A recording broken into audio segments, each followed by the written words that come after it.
Okay, welcome to the Tuesday show. My name's Ultra David. And I am James Chen, and this is the Tuesday show where we have all of your latest Fortnite news for what's going on in the world of Fortnite. Which both of us just learned is spelled Fortnite. That's right. How's everybody doing? We are here for the... No, I'm just kidding. Wrong. How's everybody Just going? screwing your own thing up, man. I'm going fully esports. Oh, yeah? You see, All right. That's the thing. Okay. I have to use proper grammar now. Oh, well, that's weird. There you go. So we're going to talk about this Fortnite dollar signs. Talk about some other esports news, sort of larger esports news with respect to the Middle East as well, and how both of those things might impact the FGC. Yes. You know, we'll talk about that, I suppose. We're going to talk about tournament results for Stunfest, for Toryuken, for BAM. I guess E-League happened. Yeah, E-League, the E-League Challenger thing, completed. We know who our last two competitors are going to be. Yeah, exactly. So, okay. 30 players had already announced that they were going to be in E-League, and there was mysteriously 2 open spots left. Okay, we'll get there. Yeah. We'll get there. We'll talk about assorted other news for the fighting game community as well. But let's talk about Fortnite money and sort of other esports issues at the start. So the news, as I'm sure everybody in the entire world has heard, if you care about video games at all, is that Epic Games, which is the dudes behind Fortnite, which is the most popular game in the world, right, by a substantial margin. I also learned is partially owned by Tencent as well. Yeah. Tencent apparently has a piece of like every single esport. I mean, why not? Yeah. You know, they got a lot of dough.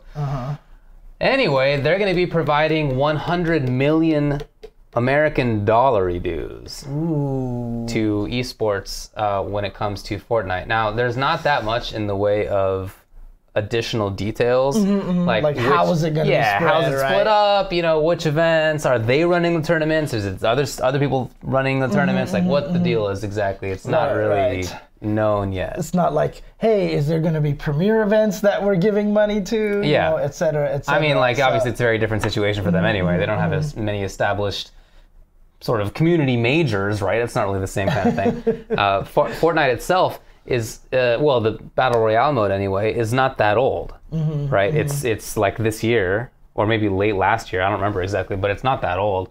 And so there's not really like the established, like, top players per se, at least in the sense that older games like CS have had. There's not like established teams per se. There are people who are starting teams, and some big esports organizations have made teams. Not really the same way that other scenes have developed in. So it's all new for them. Yeah, and I mean, is it going to is it going free for all? Like, is that what's going to be the main esport of it? But we don't know anything right now. Yeah, there's really not that much for it. I mean, I think you got to expect Battle Royale. That said, like, there have been like duos that have had big viewership and money behind them in the past. There have even been some singles tournaments that have been big. There have been like sort of larger teams than that events have done. So I don't know, like, which sort of format is going to be the big thing. You know, I don't know that we can talk too much about Fortnite itself. Like, I've only played the game once. You've played it. I tried it. I downloaded the game. It's free to play. Right. You might as well just see what it's about. It's not even that big of a game to download, honestly. Okay, So it's might as well try it once. It seemed reasonably interesting when it comes to that sort of genre. Like, I wasn't interested in PUBG, for example, but it does have the additional building mechanic that I think is kind of nifty. Where you see the top players do it, it's very impressive. I think that looks pretty cool. Yeah. I think that looks pretty cool. So that said, I don't have that much to say about the game itself. I'm more interested in what this news might mean, if anything, for us. You know, that's 100 mil. It's so much more than anything else. Like, other events have given out, 10 million, 15 million for events, for tournaments. That sounded huge. This is $100 million. It's so much more than anything else. Of course, like we said, it's really like, what if the grand prize is like, $200,000 or $500,000, and then the rest of it goes to all these other different things. That's impossible, right? I feel like that's actually impossible for it to be only $500,000. Yeah, actually, now that when it came out of my mouth, I was like, wait, but that means there's that's 1/200th of the prize I pool. know. There's still a lot left in there. So yeah, Like that's nothing. 500,000 is nothing. It's Right. a rounding error at that level. Right. But I mean, the interesting thing about it though is that, that like a lot of players have been joking like in the FGC, well, time to go play Fortnite and stuff like that now, right? Yeah. I mean, like obviously you have to be one of the absolute best to win this money, right? So it's not realistic, but from a realistic standpoint, stating it, players who are good at fighting games, top players in the fighting games, they're just good at video games. Sure. Like they could legitimately make that jump, in my opinion. Maybe. Like Fudo is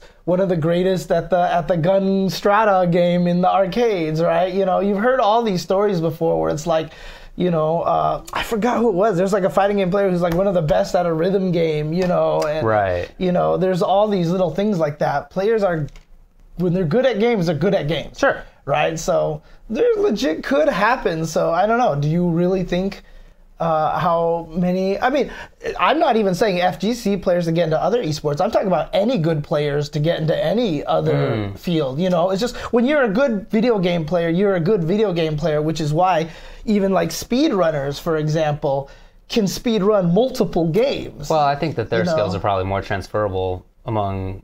I mean, that's like a genre. So I feel like you're in a genre already. That's true. Mm-hmm.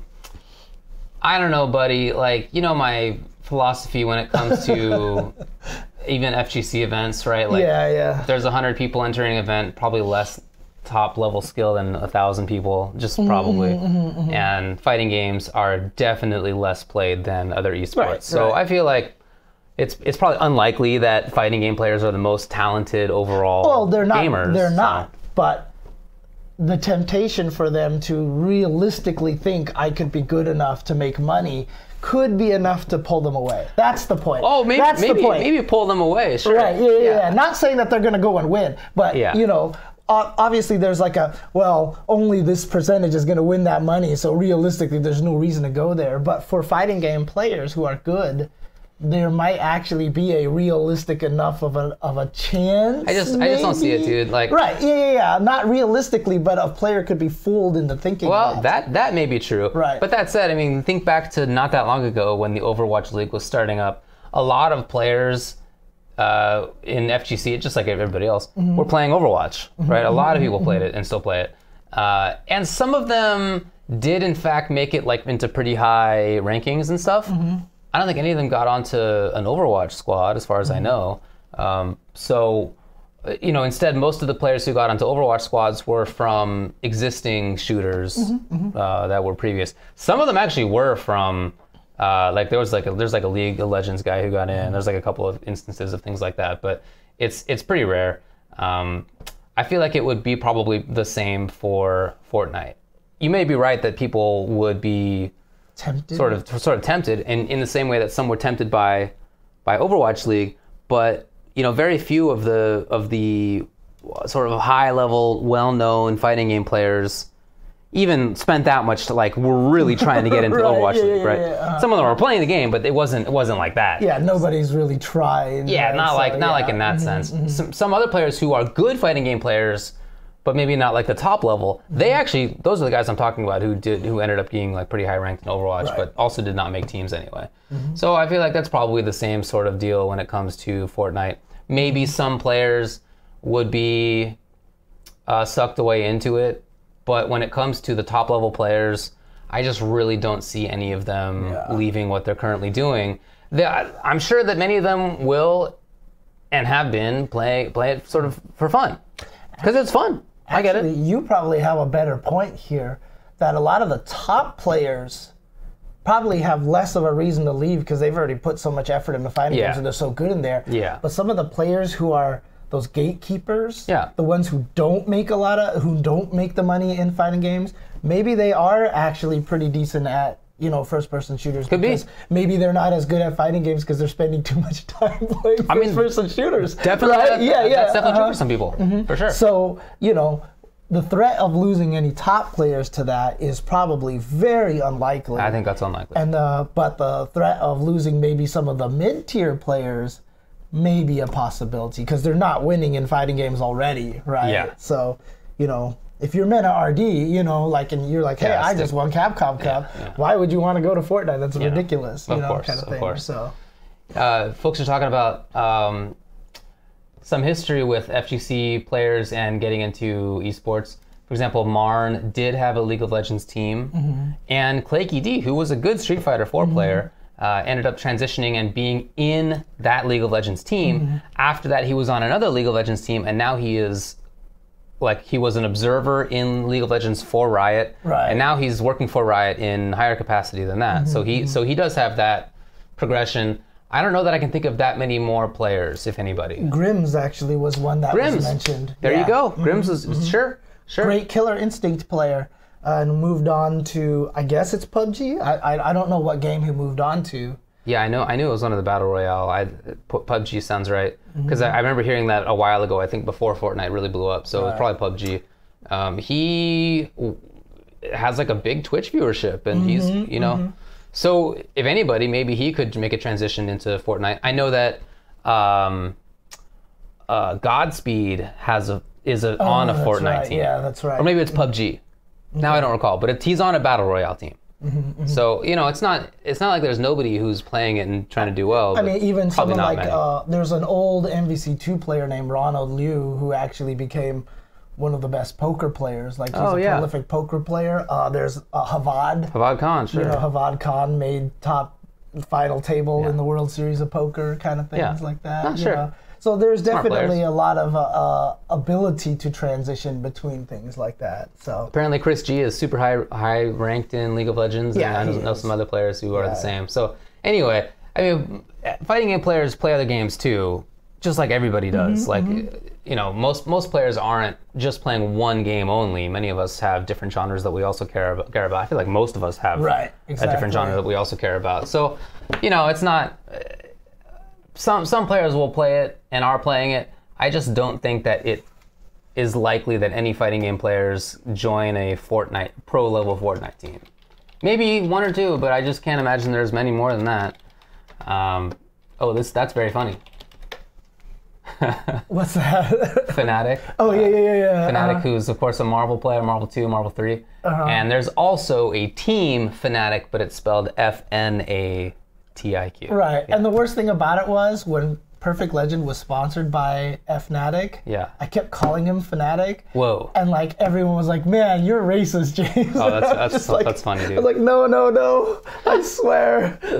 So I don't think it's that likely that there are going to be players sucked away into it, but I am very interested in what that amount of money means for other games, because that amount of money is so much bigger that it makes Capcom Cup winnings look like peanut shells. I mean, like, not even the peanuts, but not even just fighting games. It makes the amount of money won in Dota, which previously was huge. Like $5 million. Oh my, 1 million per player. Yeah, oh my God. Well, that is a lot, but comparatively speaking, 100 million even makes that look tiny. Right. So I don't know what the impact is on other esports, because that is just so huge. Like, there will be people who see this who haven't been interested in esports before, who look at that amount and, I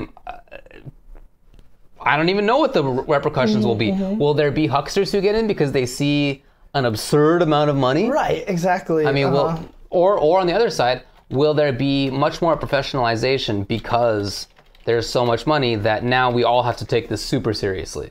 Like that.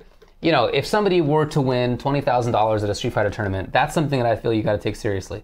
If you have a chance to win 20 million, 200 million, 20 million at a tournament, to say you take it seriously is not even, it's an understatement, right? Here, let me do so. I just typed this in there. I just looked this up. Let me put something in a little bit of perspective here, okay? Poker, one of the, sports out there that has the most money involved in it, right? The prize pool at the 2017 World Series of Poker was $67 million, which is less than what Fortnite is being offered. And the first place was $8 million in there. And so, like you said, a $20 million prize, which is possible for like the Fortnite championship or something like that, is insane. That is insane. Yeah. And the thing, like, how was it stated? Is it so? It's a very small press release put out by Epic Games. This is, I mean, it's 3 paragraphs. Read it. Fortnite competitors, grab your gear, drop in, and start training. Since the launch of Fortnite Battle Royale, we've watched the passion for community competition grow and can't wait to empower you to battle with the best. In the 2018-19 season, Epic Games will provide $100 million to fund prize pools for Fortnite competitions. We're getting behind competitive play in a big way, but our approach will be different. We plan to be more inclusive and focused on the joy of playing and watching the game.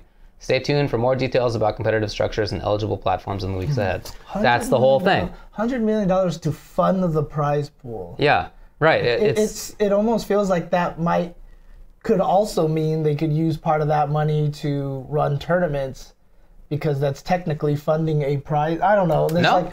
Like sure. And does it even mean only sort of competitive mainstream style esports, or does the fact that they say focused on the joy of playing and watching the game mean that there's going to be something else that they're doing with that money? Just like online. Is there fun style stuff? Is there prizes for watching stuff? I heard like there's this new iPhone app that everyone's going crazy about. It's like some quiz show thing that you can there's actually a bunch of those. Like win actual money off of that. And although stuff. usually not much. Right. But it's all venture capitalist stuff, right? So a lot of money. I wonder if Fortnite could do something like that, so that, you know, prize pool will be just any battle royale. You have the ability to win money, you know. Could be. Could be. It's just really up in the air.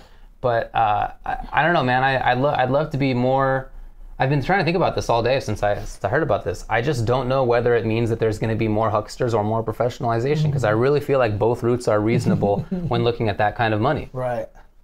I agree. I mean, I can tell you, like, I've had a couple of clients who come to me legally trying to start up Fortnite teams even before this, because people were hoping that there would be an esports side to it. Right? So there have been some big pro teams that have gotten Fortnite teams, and there are also some more community sourced teams. So I've had a couple of clients who do that, and you know, at no point did any of us think that $100 million could be what they're after, right? I don't know, like now if some Fortnite team wants to start, should I charge them $20,000 to start up a team? Seriously, I don't know. Right? Should I do that? You have a chance to win $100 million. Right. Right? Yeah. Should I gouge you? Right. Maybe. So I don't know, man. Like you said, it's there's that inflation factor too, right? Because like, does it inflate everybody else? Yeah. You know, like and like you said, it might even affect Dota now. Dota isn't even the big kid on the block when it comes to prize money now. So all of a sudden, are they going to be like, screw it, the international $5 million per player, you know, just to try to keep up in a way? Because I mean, that's how fighting games have been with a lot of those other sports, right? Like the fact that Capcom Cup winner did get $250,000. Like we're all like proud about that. We're like, we're getting there, boys, you know. But now it's like everything is ratcheting up at this point in time. So. Yeah, Fortnite makes much more money than the other games, that's for sure. Where is it? Is it just microtransactions, or? I think that's part of it. I think there's another big part of it that's, that's probably the majority of it, I guess. But there's also a lot of money that's being brought in on the Twitch side of things. Like that's what Ninja streams, and he's getting But I mean, $1 trillion for that.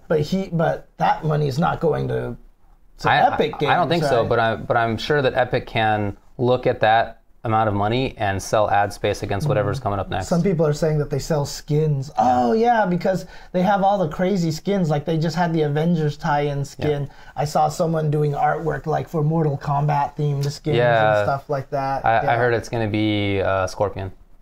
It's really good. They're actually. That's what I heard. I don't know if that's real. Oh dang. Okay. Yeah. Okay. Dang. Battle passes, huh? Yeah. So. I don't know. It's fascinating to watch though, because that's just so much more money, and you know, I hope that it doesn't make everybody in other esports, including the FGC, worried about the things we've been talking about. Oh, Will it siphon off players from Overwatch? I mean, maybe. Right. Like, I don't know, but has a better chance of probably that. Probably a better chance of that sure. happening. Yeah. And certainly the same for PUBG, but. You know, we're doing good, folks. Yeah. We're doing cool. We don't need to, don't freak out about this and be worried that it means that fighting games aren't keeping up. We're not keeping up with that. We're not gonna, but we're doing pretty well. And you know what? I mean, the nice thing about fighting games is it's always been very grassrootsy. You know what I mean? It's like Evo is not going to go anywhere. That's not venture capitalist kind of thing going on over there. You know what I mean? So regardless, the nice thing about that is like, you know, Epic Games is like, here's $100 million. But if Epic Games came out with a new game, then everything is like, now they throw all the money in there. What happens, you know, that kind of situation. Whereas the fighting game community, we're still growing as we are. Yeah. You know what I mean? We can definitely hit ebbs and flows. You know, a lot of people are probably going to point out, I've talked about, like, if Street Fighter died, then, you know, we would have trouble in that situation. And, you know, I don't think the FGC would go anywhere. I just think that the growth esports aspect of it would stagnate. It hasn't, though. And even now, I don't think that that's even as much true with as well as Tekken and Dragon Ball have been doing. Yeah, so, agreed. And so, I mean, honestly, I don't think the FGC is really going to have any real problem. I don't think it has a problem. Yeah, and I'm not saying that poverty is cool, Jose Ramirez. But that said, you can be well off. Like, you don't need to be a billionaire to be well off. Do you know what I mean? Like, you could be making. Like, there's a lot of range of comfort. Comfort. Yeah, it's maybe a good way to put it. So, we're doing well. We're doing well. I'm not concerned, but I do think it's pretty cool for Epic and for Fortnite. I don't think that I'm overselling it either. It's $100 million. Wow, that's so much more. Anyway, anything else to say about this? Do you think that there is a potential that this could be the start of that esports bubble bursting?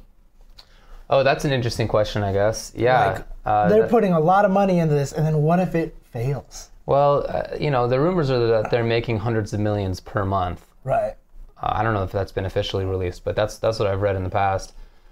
So if that keeps up, then 100 million sounds like it's totally doable. Right. But even if it doesn't, like, say that next month is the last month they ever make $150 million, they can still do $100 million. So I wouldn't be too concerned about this, like, not being paid out, but it is such a number that, yeah, I wonder if other leagues... Right, that's the question. Yeah, how they'll respond.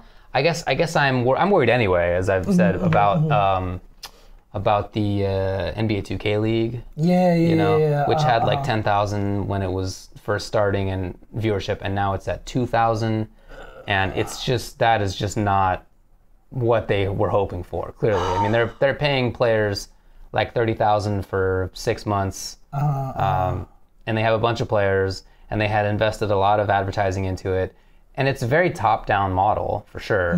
But that's what they were hoping for. So do they see 100 million and think we have no chance of competing with this? Because they don't. Right. Yeah. And do they just get out of it? Because it's not. You know, obviously there have been NBA 2K tournaments more from the community side, but when it comes to this league, it's very top down. It's like just very created.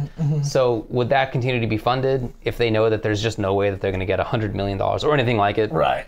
I don't know. Maybe not. Maybe not. Yeah, because I'm just worried that like some other groups are going to try to like, shit, we need to match this money, and they overdo it, and then they don't make that kind of money back. They don't get the same kind of exposure. Does it? Because like I still remember like when you know, like some of the esports teams started signing fighting game players to decent salaries. That's going to force a lot of other teams to start signing players at decent salaries, and then does that kill a lot of those teams? Kind of in the same fashion, right? You know, if that money doesn't come back. So could this end up, and I'm sure Epic would love it, but it could end up killing some other esports out there. Maybe. It's kind of a scary thought. So I have seen people say in the chat, and I agree, that I think Fortnite is easier to watch than Overwatch. Oh, yeah. First-person shooter. Well, especially in a battle royale format, because it's less team format, right? Because like when you watch something like Call of Duty or CSGO or something like Counter-Strike, like there's team formations, and it makes kind of a difference on how their teamwork works and stuff like that. But battle royale, if it's battle royale and you're just watching one guy, like it's kind of entertaining just to see what that guy is doing by himself, right? It does mean that you lose out on most of the action, but what you're seeing is interesting. Right. So yeah, I think it's easier to watch too. Okay. I wouldn't be too concerned for Overwatch's sake, because they've actually been doing a pretty good job. Yeah. You know, they've actually had pretty good viewership and pretty good sales, and they're in-person venue has been full, and I feel like they've done better than I was maybe worried that they would. So. Well, all I can say is I hope, the NBA League, NBA 2K League continues to grow. Yeah? No, because I mean, honestly, I had thought about it. I was like, I could do commentary for that. Because I've watched basketball. Obviously you know the NBA, but do you know... I don't know how you even control your character in NBA 2K. I have no idea. That's the thing is that from the people that I've talked to is they wanted commentary to sound more like the TV. Oh. So they want it to be more kind of like... So it's not like, oh, he held down on the A button and let go at the exact frame to get a three-pointer? Yeah. If that happens, I think they more just want like, oh, sets the screen, dribbles to the top of the key, shoots the 18-footer, it's good! That kind of thing, you know what I mean? So, that I can definitely do, but I've never touched the game, so, Yeah. We'll see. Well, I don't think that's terribly likely. It is true that the NBA funds the WNBA, which loses money, but... $100 million is... Yeah. Can you compete with that? I don't know. I mean, and I've heard that WNBA players basically make nothing. Yeah, they make very little money. Yeah, they make very little money, and then off season they just have regular day jobs, stuff like that. So. Whip. Mm-hmm.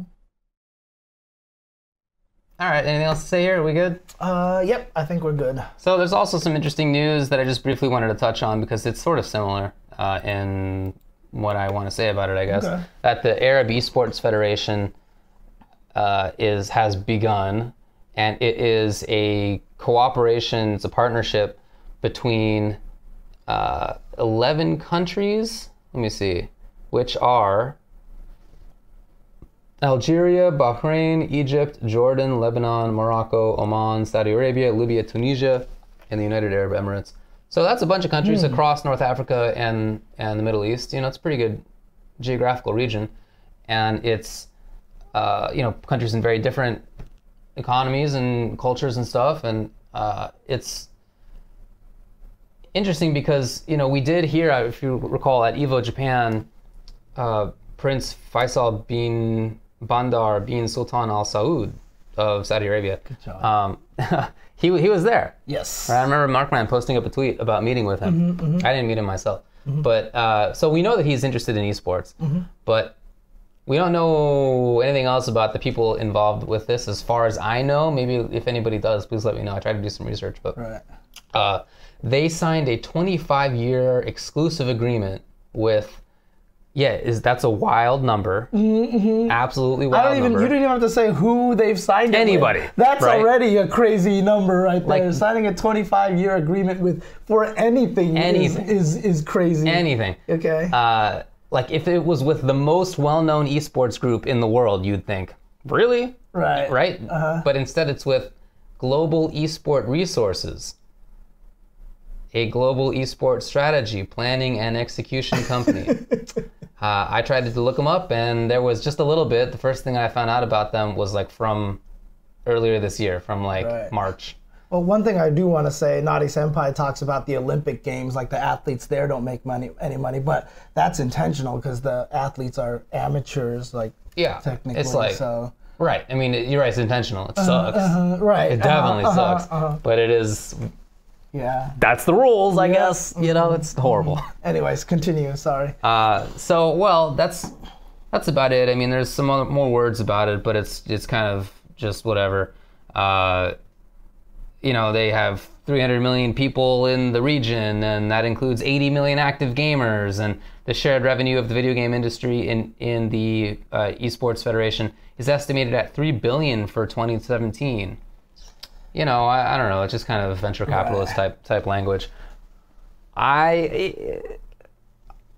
There is obviously a lot of money in esports. Yeah. A lot of people are trying to get in on it. They are. And 100 million is one thing.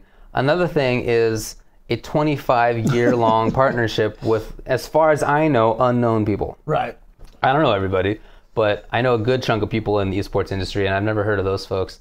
And we also, having been to Kuwait Battle Royale, have met people in, Kuwait, Qatar, Bahrain, Saudi Arabia, the UAE, Morocco even. Right. We've talked with some of these folks, and, other than the prince in Saudi Arabia, They've all made it sound like that there's not. There's nothing. Right, yeah, exactly. Right? They've never said like, but there's this global esports resource thing, right? You know, that we heard about. There's there's the Kuwait Battle Royale, there's that tournament in this Dubai. is? These guys are creating that company. That's why they're signing up for it with 25. They're just trying to make it sound like a partnership or something. They probably are making it themselves. And you mean the AEF? Yeah. Oh, dude. Oh, I'm sure. I'm for sure. But why? Right. Dude, I will be honest with you. When I saw you retweet this, just as an aside here, I was expecting Yusuf to be in the picture. Well, why not? You know? But the thing is, Kuwait wasn't listed. It wasn't even listed. It wasn't listed. I don't understand that. That seems kind of wrong to me. But it's super weird. Yeah. It's super weird. Anyways, I don't know what else really there's to say in terms of factual stuff. It's more just wondering about what this means. First reaction is that it just sounds like some money laundering stuff, in my view. Really? Yeah, dude, that sounds super shady. A 25-year-long partnership with some dudes. You know, come on. 25 years. There's no talk of which games they're interested in. Right. There's no talk of the community aspect of it. I just don't know. And even on top of that, are they going to get Overwatch? Overwatch is already its own league. Right. League of Legends has its own leagues. Like, what games? Who are they going to get? What is anything in this? It's just so out of the blue that I feel like it's hard to take seriously. Splatoon. There you go. Maybe Splatoon. Splatoon. It's not the first time, certainly if it is, that there's been money laundering in esports. Like there's a Korean tradition there that's 20 years old at this point, almost. 15 years at least. So this is not like a new idea. It's just so big, and so the amount of years is so long that I don't know how you take it seriously. Yeah. 25 years? No, I don't think we've even known each other for 25 years. You and me? Yeah, definitely even close. Not. No, maybe even half that. I don't think so. Maybe I'm sure. I heard of your name. But we haven't met each other until like 2008, maybe. Yeah, 8 or 9. Or something 8 or 9. Yeah. So we've only known each other for like 8, I guess. 10 years, basically. Yeah. No, 25 years. 25 years is when fighting game tournaments began. It's like that's when that's when any competitive game really began. 25 years. That's It's true, it's doubling the length of any esports. Crazy. Oh man. Yeah.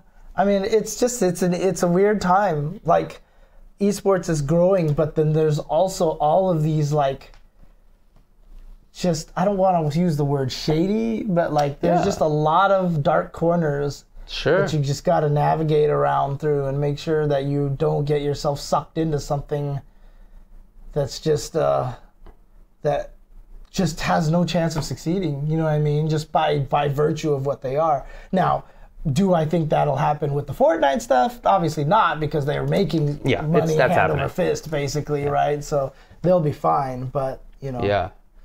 Even if it's not, it might not be money laundering. There's so much money some of these folks have. The Saudi princes have amazing amounts of money.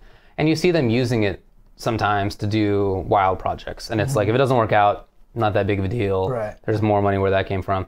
And there's a lot of intended forward thinking. It's something we've talked about with the guys in Kuwait too, about, obviously much of the money that has been made and exists in the countries there is due to oil. Everybody knows it's not going to last forever. So they're all trying to do new things, right? That's why Dubai is trying to turn itself into a worldwide tourist destination. Like everybody's got their idea. Right. And maybe esports factors into that somehow. I don't know. It could be.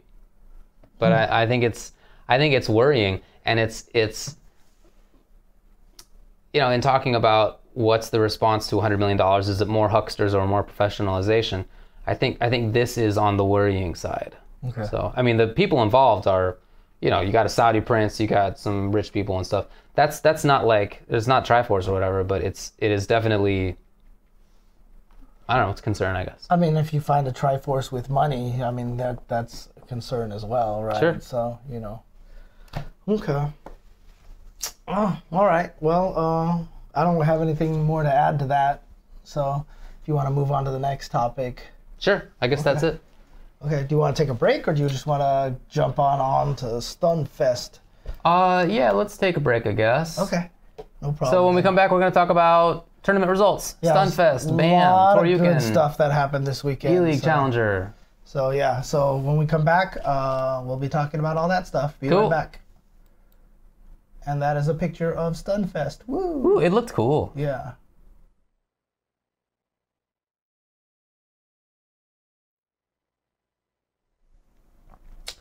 All right, welcome back to the show. This is Tuesday's show where we're going to talk about tournament results. A couple of things happened over the weekend. In fact, a few things. Yeah. In fact, one might say several things. Yeah, there were a lot of events this weekend, even a lot of them that people probably still haven't even heard about, but I'll get to that in a little bit once we get to the end of all these results. But alrighty, what do you want to start with? Let's start with Stunfest. Obviously, that was the Capcom premiere event. A lot of people there. Yeah.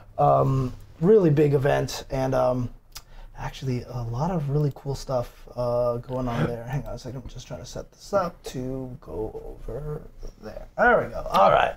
So Stunfest happened here. This was a Capcom Pro Tour premiere event.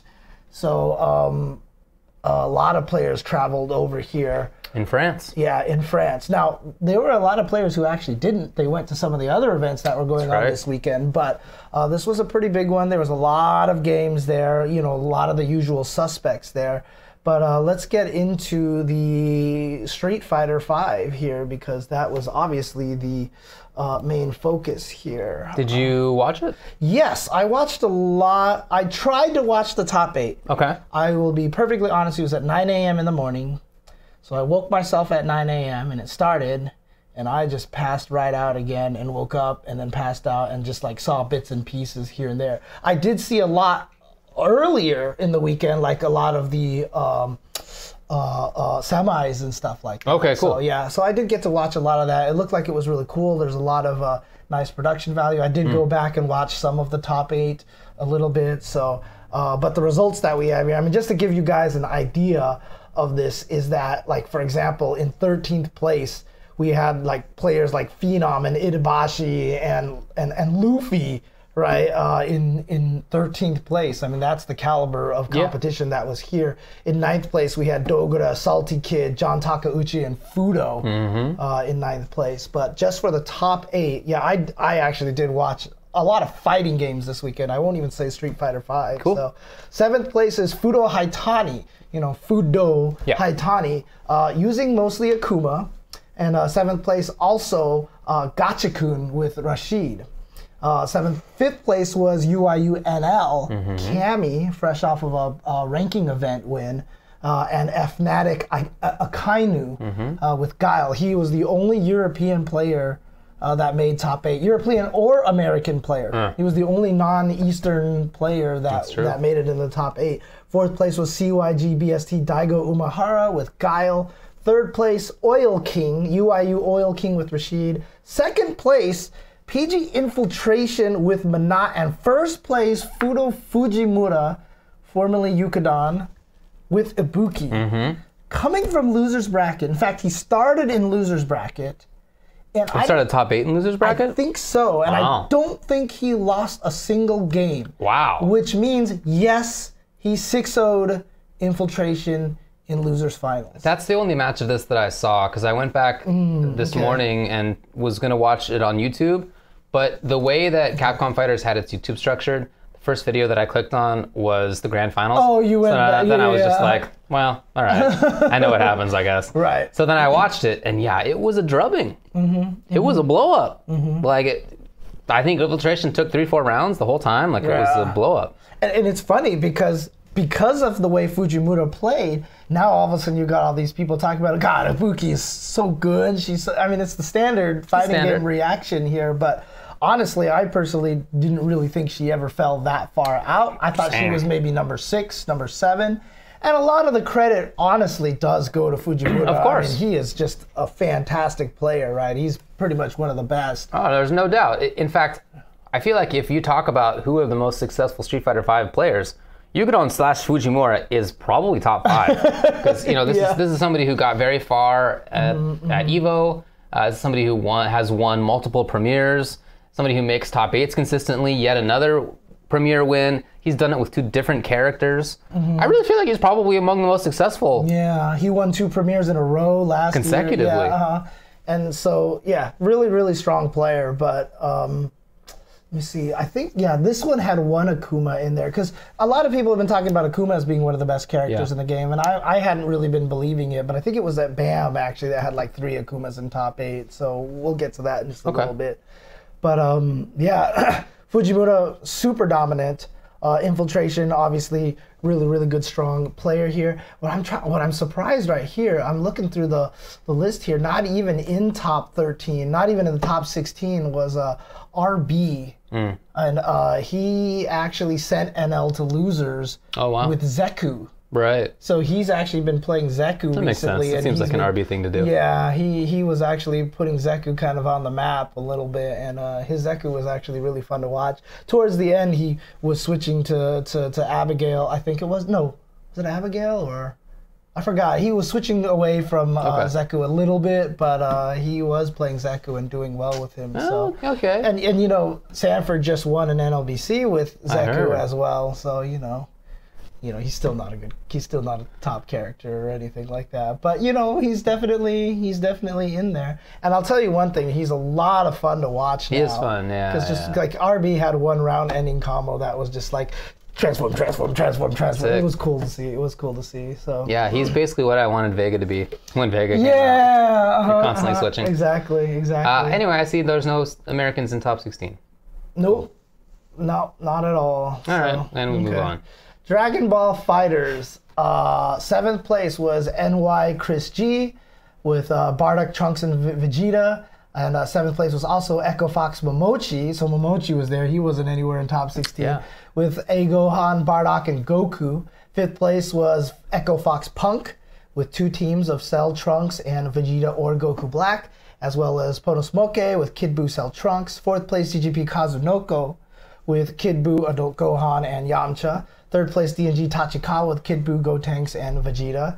I'm just going to skip Vegeta from this point on. 2nd place CAG Dogura with Kid Buu, Cell. And 1st place CAG Goichi with Bardock, Cell. Well, I don't think there's a lot of surprise in how these results turned out. Yeah. Goichi is definitely the best player. But there was actually a reset in Grand Finals. Yeah, I mean... So Dogura sent him to losers. Yeah. Which means that is the 2nd set that Goichi has ever lost in a Dragon Ball Fighters tournament. The first being at final round, who he also lost to Dogura. Yeah, I was going to say, Dogura's the only guy who's beaten him. Yeah. So literally, he has only lost 2 sets in his whole entire career so far, both of them to Dogura. Yeah. And that's probably because they play each other a lot. Probably. Right, so just stuff happens, you know. Yeah, man. Yeah, he's super strong. Punk actually made top 8 winners. I watched a little bit of this. I had a little bit of free time, so that was cool. But yeah, it was a smoking. And it's interesting to see how they use Vegeta. It is a little bit different. It's not quite as it's not just to like maintain regular forward pressure now. It's more about trying to catch the opponent moving forward, like the other. Right, yeah. People are already using it in that way. Catching the vanishes, or baiting people into attacking you, and then all of a sudden they run into Vegeta fireballs, or of course combo extensions. Yeah, right. And people were already doing these things, but you don't see that much of just like the Adult Gohan does legs, and then you call Vegeta for even more pressure because there's stuff the opponent can do now. Right. So. But it still seems strong for sure. It's interesting because I know Goichi had talked about changing up his team, and now he has Bardock on there. Yeah. So definitely, I mean, I thought he was gonna. I had heard that he might have wanted to switch out like Vegeta. Oh no, it was Adult Gohan because he was worried about the block string nerf. On there, and now he's using Bardock here, who has obviously. Proven himself to be one of the strongest characters in the game now. Yeah, Bardock is super good. Yeah. There was a rumor that he would pick up Yamcha for the assist, but you know. That's what it was. So he was thinking about using Yamcha maybe instead of Vegeta for the assist, but that would be such a mistake. I mean, he probably tried Yamcha for a little bit and was like, and then just went back to Vegeta. So. All right.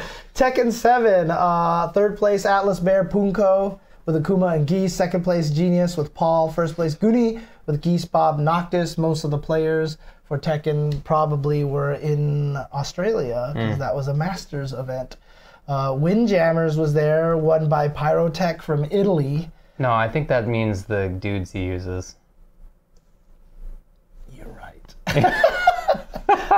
Eliezer in third place with Germany. Second place, Keikun with Japan and UK. And first place, Pyrotech with Italy and UK. There you go. I didn't even think about that, but you were right. You were right. Smash Brothers, first place, ELS Ogi with Captain Falcon. There was a Super Turbo Team tournament over there, and the first place team was Last Attack with Spirit Mad, with Vega, Sol Invictus with DJ, and Zaggy with Chun-Li. Okay. And in the Singles tournament, Zaggy Chun-Li took first place. Wow, but second place was a Fei Long, and third place was a Blanca. Ooh, okay. Crazy. Good stuff. First attack, Piho, and Banshee Bot. First attack, Piho. So is that he's either sponsored by me or Mono, or neither of us? Or neither. I don't know. Guess I need to find a better name for my series here. Street Fighter Third Strike, Coco Tyox was the team that won with Coxis with Makoto, Otana with Urien, and Ultra Yax with Yun.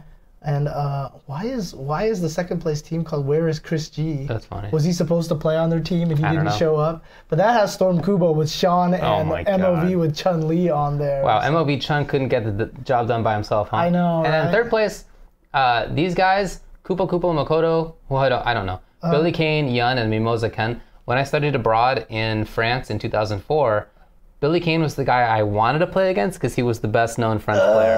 But for whatever reason, it didn't work out, or he was traveling abroad or something like that. It didn't work out. Okay. But Mimosa was there, and I went over to his buddy's house a couple of times to play fighting games with them, to play Third Strike with them. And yeah, he was legit. Like even in 2004, he was super legit. So Sick. It's awesome to see that he's still playing.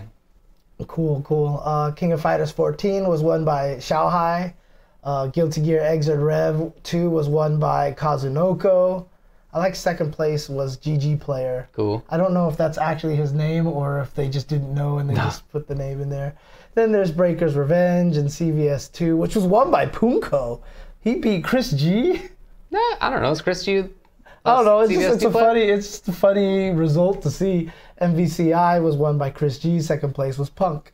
So there you go. So we didn't mention this when we were talking about Dragon Ball Fighters, but it is true that Goichi activated the Dragon Balls versus Chris G. Chris G. That's so sick. It's not the first time. I've seen him do it before. Oh yeah. But it was in one of those situations where you've already done a bunch of auto combos because there's only one character versus one character left, and his character was pretty far down on life, so he chose the option. He first of all realized that he could activate the Dragon Ball, and went with the auto combo, and actually did it. You're right, because the Dragon Balls aren't on the screen at all times. Right, you just gotta have to know. Yeah, which he did, and then he picked the full life back for his character, and then he continued the combo afterward. Yep. So I guess it's somebody who has practiced all the situations. That's very impressive stuff. That's right. Oh, GG Player is literally what he signed up as. Okay, that's the guy's actual nickname. That's funny.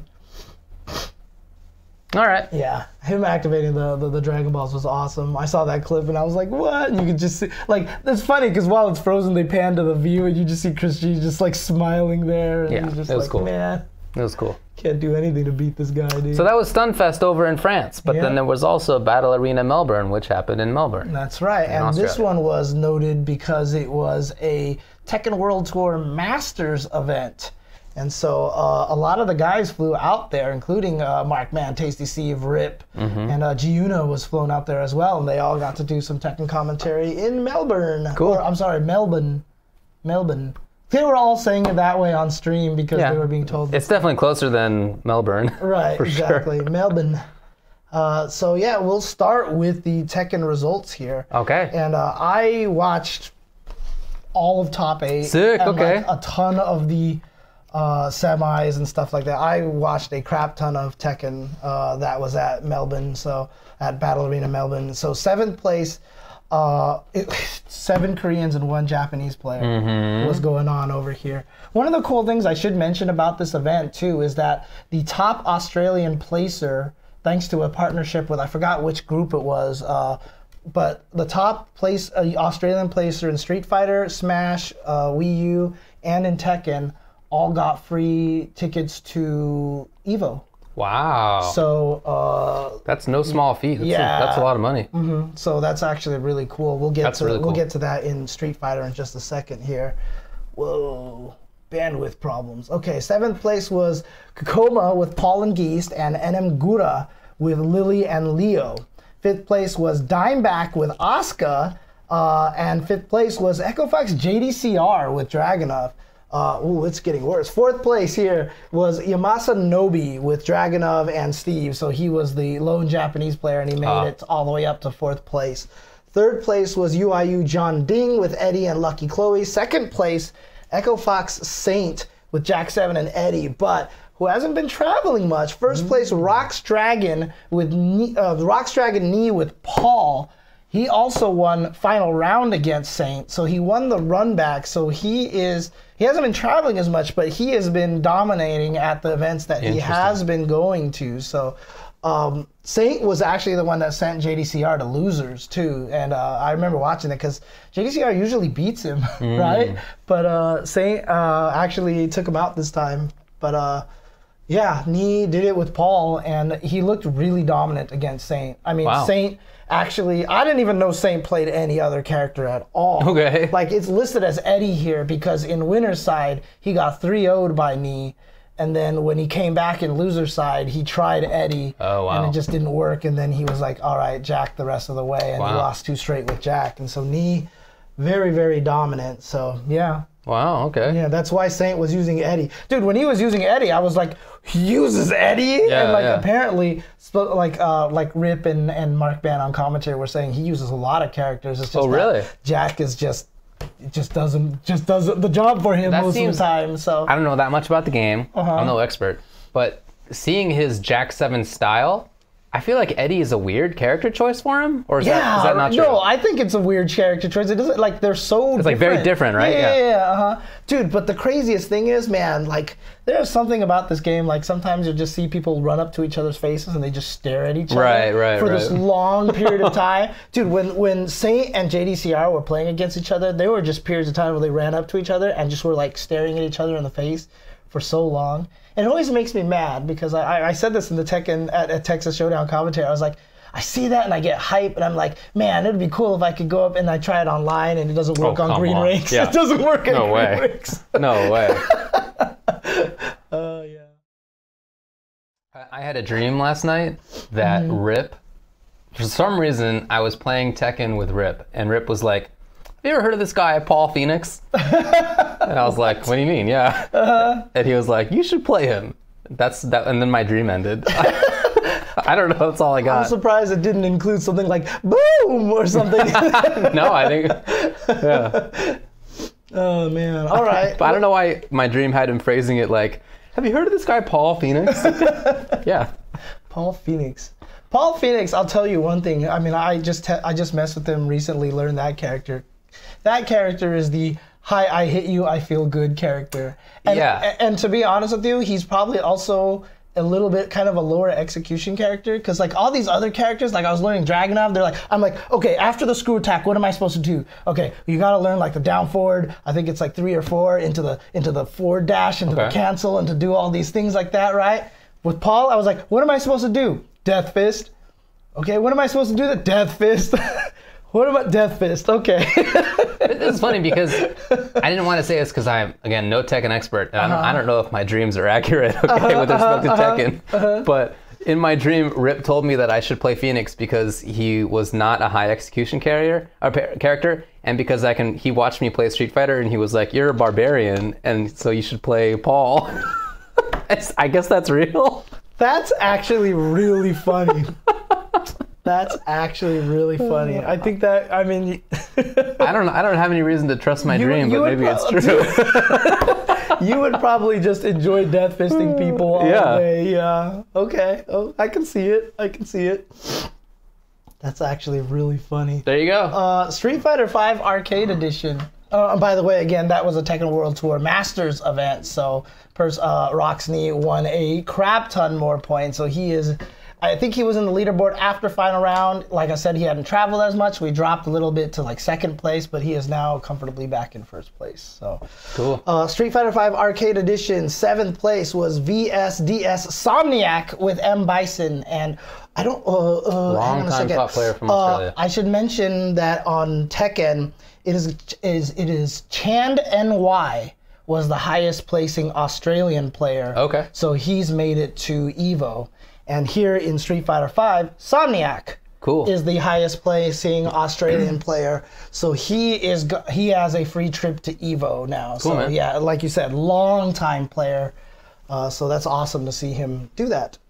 Chiefs ESC BK Sama also in 7th place with Urian. I think he's also from Australia. They played like a playoffs off stream basically. 5th place. Oh, RB was here. Okay. That's what it was. So he beat. That's right. He beat Verloren's Cammy in the losers bracket. Right. He put Verloren's Cammy. Sorry, also impressive. I got my Korean Cammys mixed up. Yeah. My bad. Okay, so that's why. RB with Abigail here. Yeah, so he only used Abigail in top 8, but he used Zeku earlier. And IG Jewa here with Akuma, still traveling and still doing his thing. So 4th place. You know, next time someone asks me who my favorite Street Fighter V player is, I'm just going to say Jewa.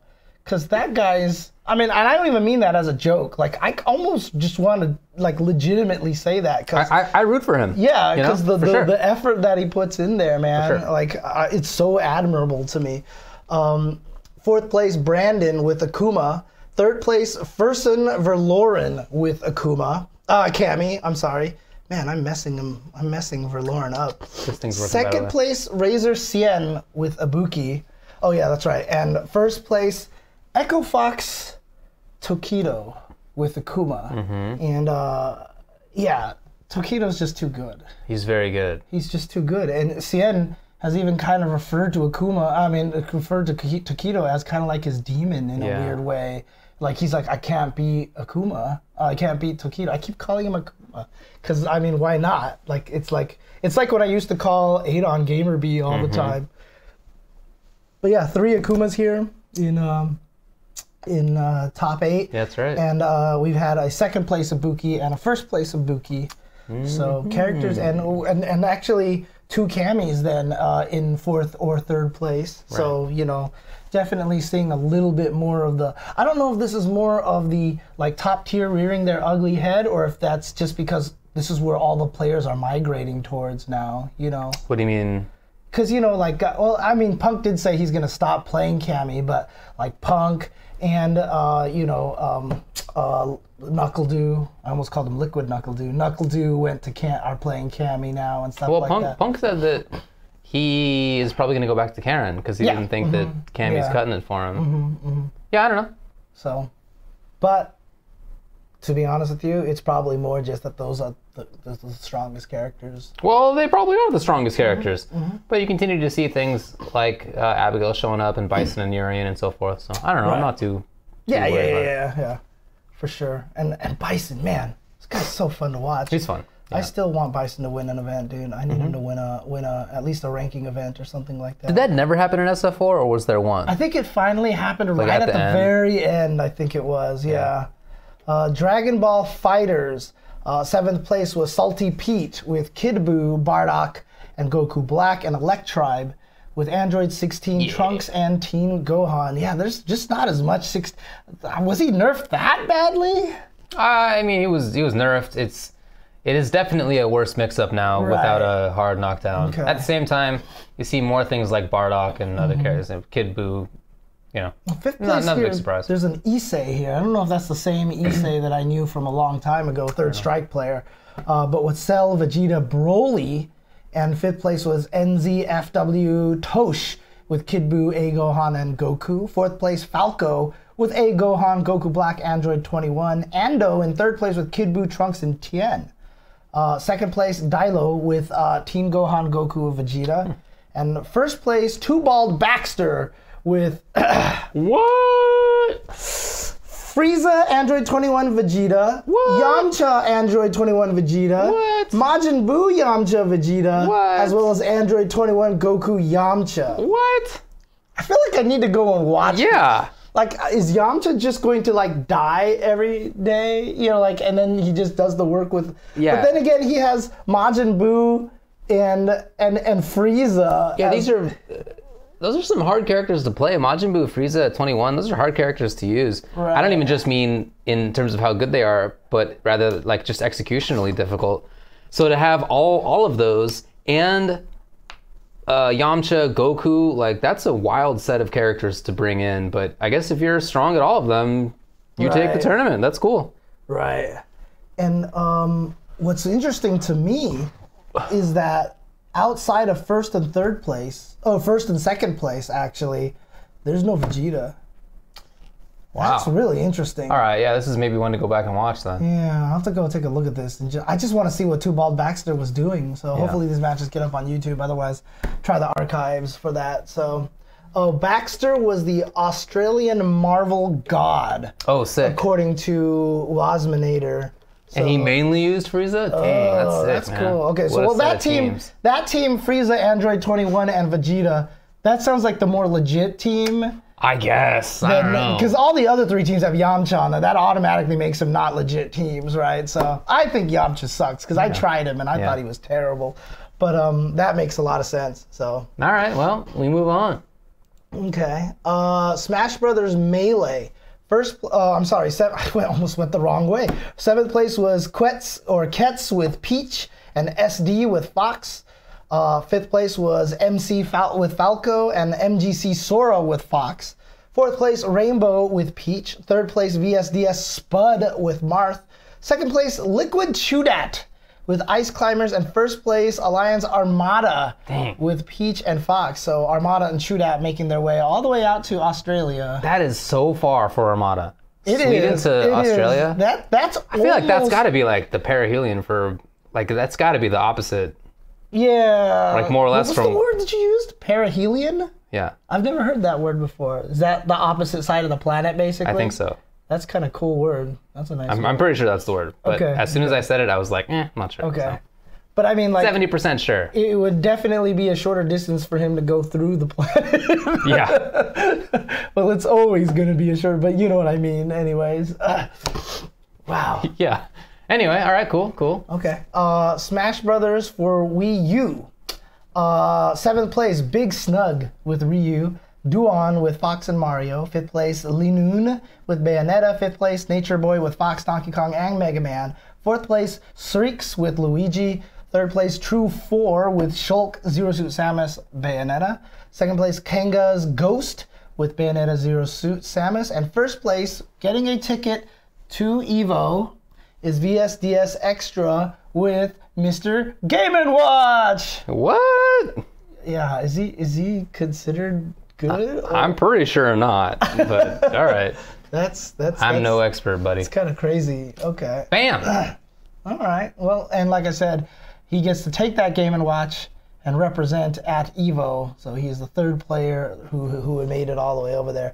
Oh, yeah, perihelion's the point in the orbit closest to the sun. Yeah, that's right. As soon as I said it, I was like, I'm not sure about that. Right. Okay. Makes sense. Well, that was Battle Arena Melbourne.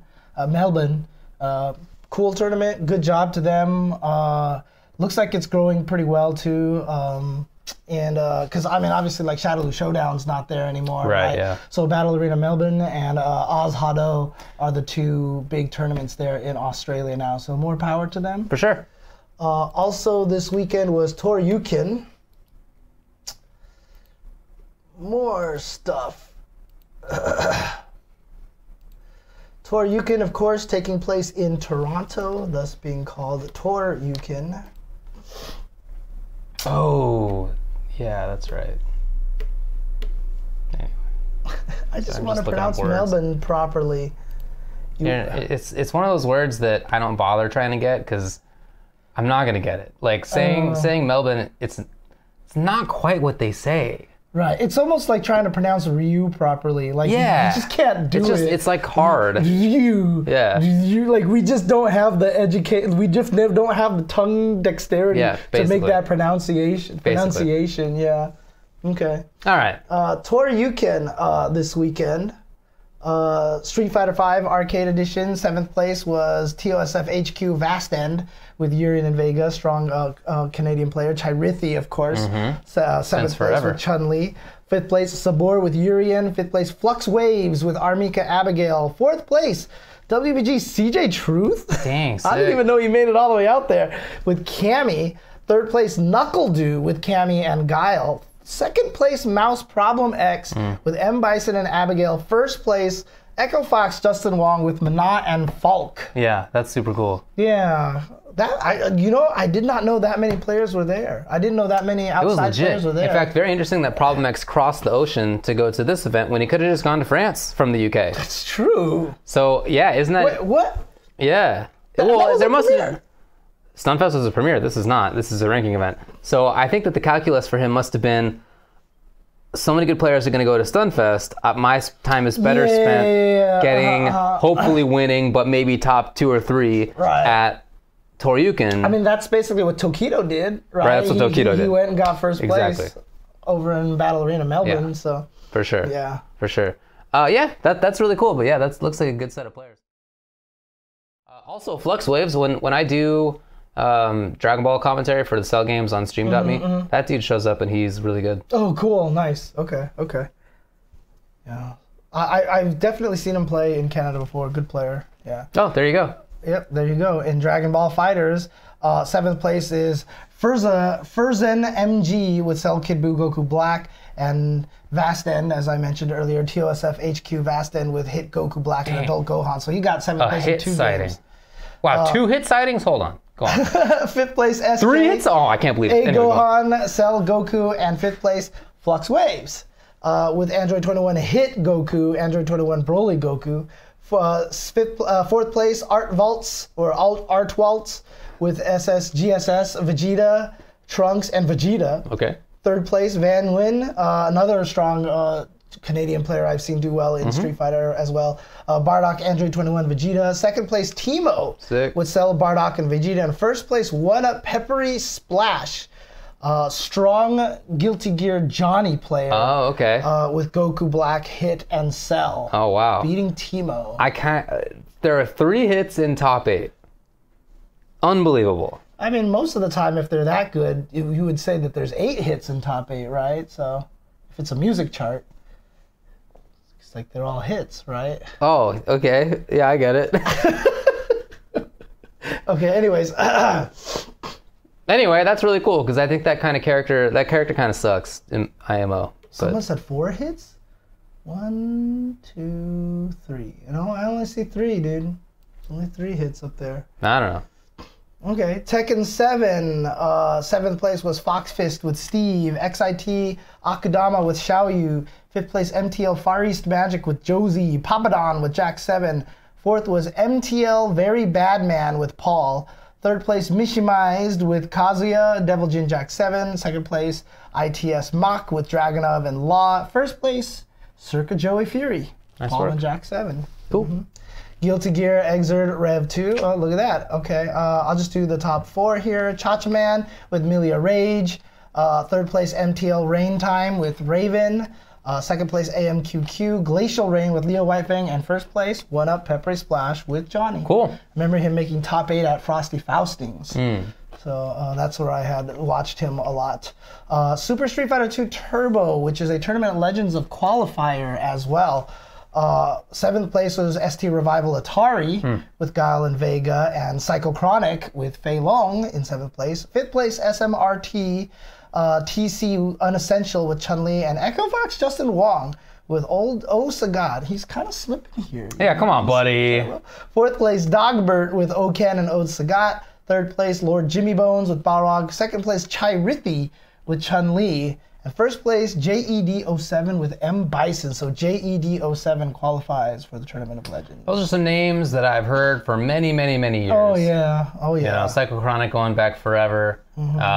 Jimmy Bones for a long, long time. Unessential the same.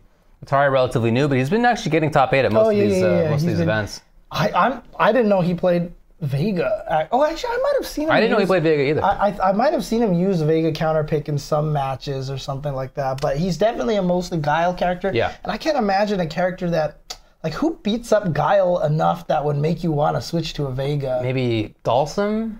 Okay, but there's no Dalsum in that. Well, then I'm not sure. Maybe Balrog? Maybe Old Sagat? Old Sagat could be one, actually. Could be Old Sagat, to be honest. Yeah, because Old Sagat Guile is kind of an annoying fight, and Vega can I mean, I learned Vega at first to fight Old Sagat. Okay. Because I had no one that could fight that character at all, right? So I just picked Old Sagat. And then, like I said, I went to Wednesday Night Fights and just started beating up everybody with my Vega, my crappy Vega. Except for Mr. Igloo. So good shit on Mr. Igloo, so... Well, Silent Scope says that he played against Dogbert's Old Sagat with Vega. So there you go. And yeah, I mean, again, Chirithi, good forever. Mostly third strike back in the day, but he also played ST too. And Jed. So those are guys who've been playing for a long time. Yeah, I actually honestly did not know Chirithi played Super Turbo at that level. So that's cool to see. Blaze Blue, Central Fiction. Fourth was Art Waltz with Ragna. Third place was SJ. Second place, Bram Combo with Ragna. First place, Rakir, who I've definitely, is another strong player that I've heard. Plays lots of different games. Habiki and Jubei. So there you go. So that was Toryuken. All right. Also this weekend was, if I'm not mistaken, the Red Bull Conquest in Seattle. So Red Bull Conquest is well underway. Yeah. So this was in Seattle. So Yipes and Persia made their way out there for this to do hosting duties and stuff like that. And so we got a qualifier here to go to the Red Bull finals, basically the Conquest finals. So let's do this here. Click that to get this over here, but this will be very quick. Let's see here. Oh, they don't have the results. I figured you had the results. Oh, okay. I thought this was the results. Actually, can you see if you can find the results? My keyboard is not working. Oh, yeah, that's right. Okay.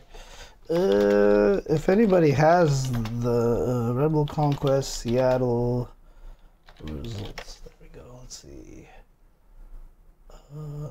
We have something over here. Smash GG. That's probably Chicago. This is Chicago right here. Yeah. Why don't we just go to the one you opened? Okay. So here we go. Let's see here. Seattle Conquest, May 21st. All right. So blah blah da. Let's see here. So looks like Chris CCH's Strong Guile defeated West Coast Please's Birdie in a 3-0 match. So good stuff to Chris CCH. Yeah, he's a young player. That's really cool. So he gets to qualify there. Now Tekken looks like the final match was Bin Cheng versus Multa Ruiz.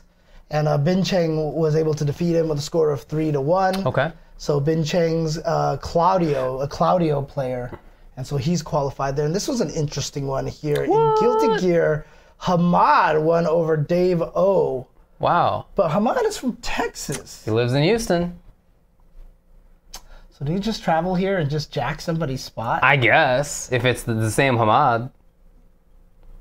Oh, Multa Ruiz is named Colton.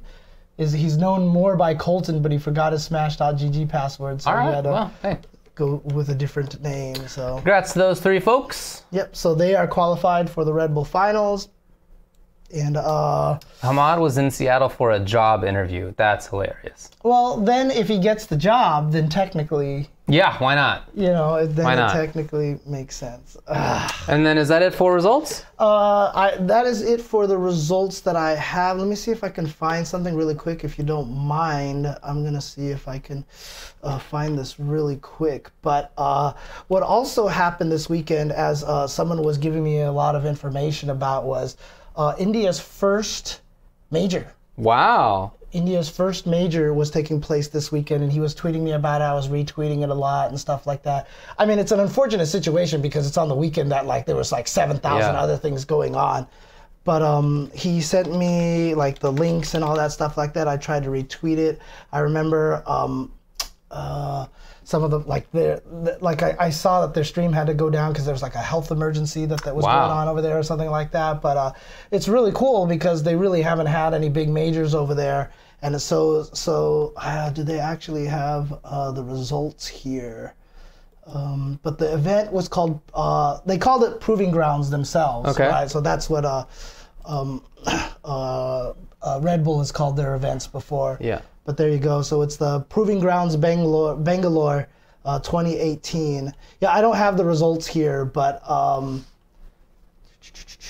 yep, that took place this weekend, and I just wanted to give them a shout out because Sure, man. I know that they put in a lot of work and effort into that, and I think that's super cool. A lot of scenes. In fact, I've been getting a lot of messages from somebody talking about like the South African scene as well. He even sent me a video that I retweeted out that he. That's right, I saw that. Yeah, so that was very cool. Really cool. So. Oh, also, I wanted to say. Bangalore the machine. Come on, Curly W. Nice job, Curly. I also wanted to say that some months ago, and I've been forgetting about this, when we were talking about how there are no CPT events between like Western Europe and East Asia, and I was like trying to come up with a country to represent the fact that not every country has a tournament, because not every country has tournaments, and I brought up Bulgaria, just happened to come up. And then after that, somebody from Bulgaria who happened to listen to the show said that, in fact, he's been working on developing the local scene. That's awesome. I think that's super cool. Yeah. So my bad for ripping on your country. Certainly no offense meant, but I guess I did. So I apologize for that.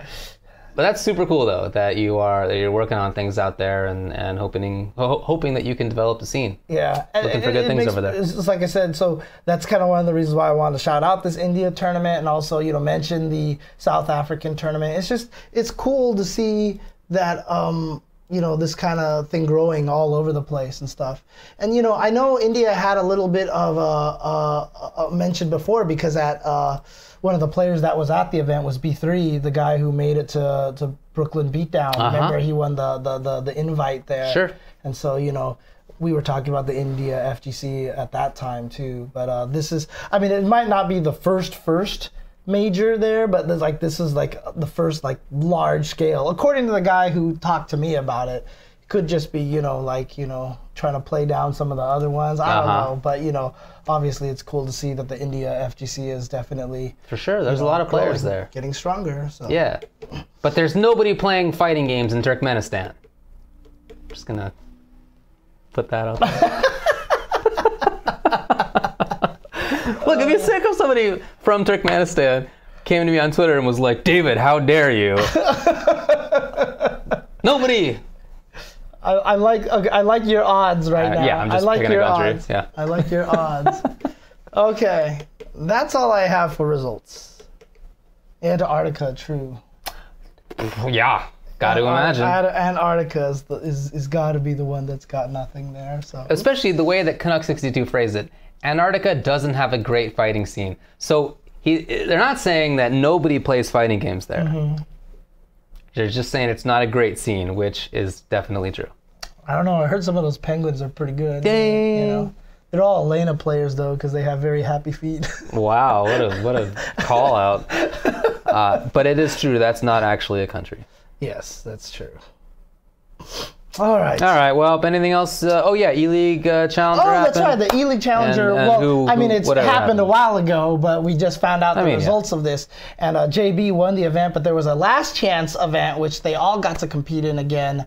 And Commander Jesse took that one. Okay. So the competitors that will be going into E-League, so originally there was 30 players who announced that they were invited. Where's the last two? Right. Like one of them was going to be from the Challengers, and who was the last one? And it turns out that they were both coming from the Challenger series. Genius. And it is going to be E-League. I'm sorry, it's going to be E-League and JB. It's going to be Commander Jesse and JB. So they have made it into the E-League series invitational that's going to be airing later on this year. Yeah. And personally, I'm super happy for Commander Jesse. Yes. And JB obviously super strong player as well. I don't know if I can claim that. SoCal players. Yeah. That's right.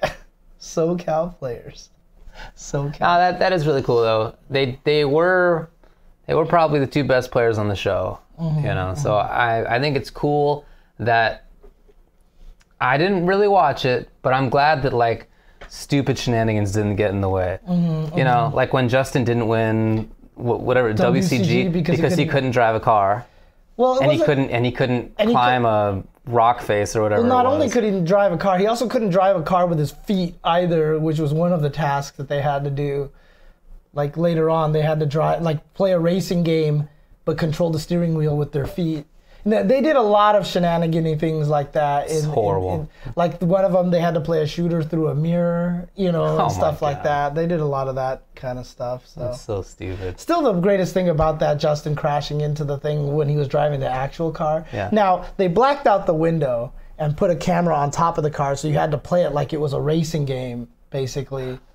Didn't know that. Yeah, they actually did do that. So I'm not going to take full blame for him crashing, but before he went on the show, that was when he was living with me, and he was just like, I know they're going to make me drive. Can you teach me how to drive? What? Yeah. Dude, how did he know that? Dude, this is Justin, right? Because he's just like, there's going to be a racing game in there. Wait, okay. Right? He's like, there's going to be a racing game. They're probably going to make me drive. I need to learn how to drive a car because he's from New York. You don't have to learn how to drive a car in New York. A lot of people come from New York. They don't know how to drive, right? And so I actually took him into a parking lot and was like trying to teach him how to drive at one point in time. You did the dad thing? Yeah, I did the dad thing. I took him to a parking lot trying to teach him how to drive, and then sure enough on the show he crashes into a pole. Oh my God, James, no! I was just like, I failed you. You failed him. I failed Justin. So yeah. That's funny. Yeah. That's funny. Well, I'm pretty sure he still doesn't have a car. Yeah, I don't think so. Yeah. So like that, he's managed to live in Southern California, Northern California, and Las Vegas for like a decade now without a car. Well, I mean, to be fair, it's gotten a lot easier thanks to Uber and Lyft. Well, I guess that's true. Right. So that's definitely. In fact, there are people who live in Southern California right now who have chosen to only take Lyfts and Ubers as opposed to learning to drive a car, because buying a car, insurance, maintaining a car, all that stuff, way more expensive actually than just taking Ubers and Lyfts everywhere. If you don't have to drive to work every day or something like that, then that may be true. Yeah.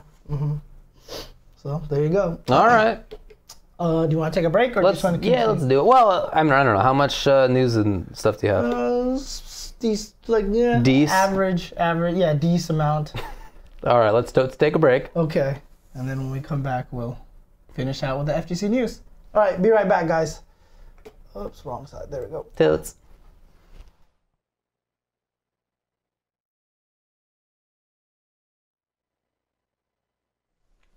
Welcome back, everybody, to the Ultra Chen Show. I'm James Chen. Hey. I'm Ultra David. So, let's talk about Combo Breaker. Yeah, that's coming up this coming weekend. In fact, I'm leaving on Thursday. Wait, aren't you leaving on Thursday? I'm leaving on Thursday. We're leaving on Thursday, although not together. Mm-hmm. And then I'll be staying in the Chicago area on Thursday night. And then Friday morning, I'll go to Walker Brothers Pancakes with my great aunt, who's in her mid-90s now, and also the rest of my family, who's also flying out there, to have a nice little hangout. That's cool. She likes to get the, I believe, Swedish pancakes. Ah, yes, crepes. They're basically crepes. Yeah. Whereas I prefer the traditional pancakes, and we often also get an order of like the apple. It's basically like cake. It's like a cake pancake. Huh. It's not cake. It's like a pie. It's like an apple pie pancake.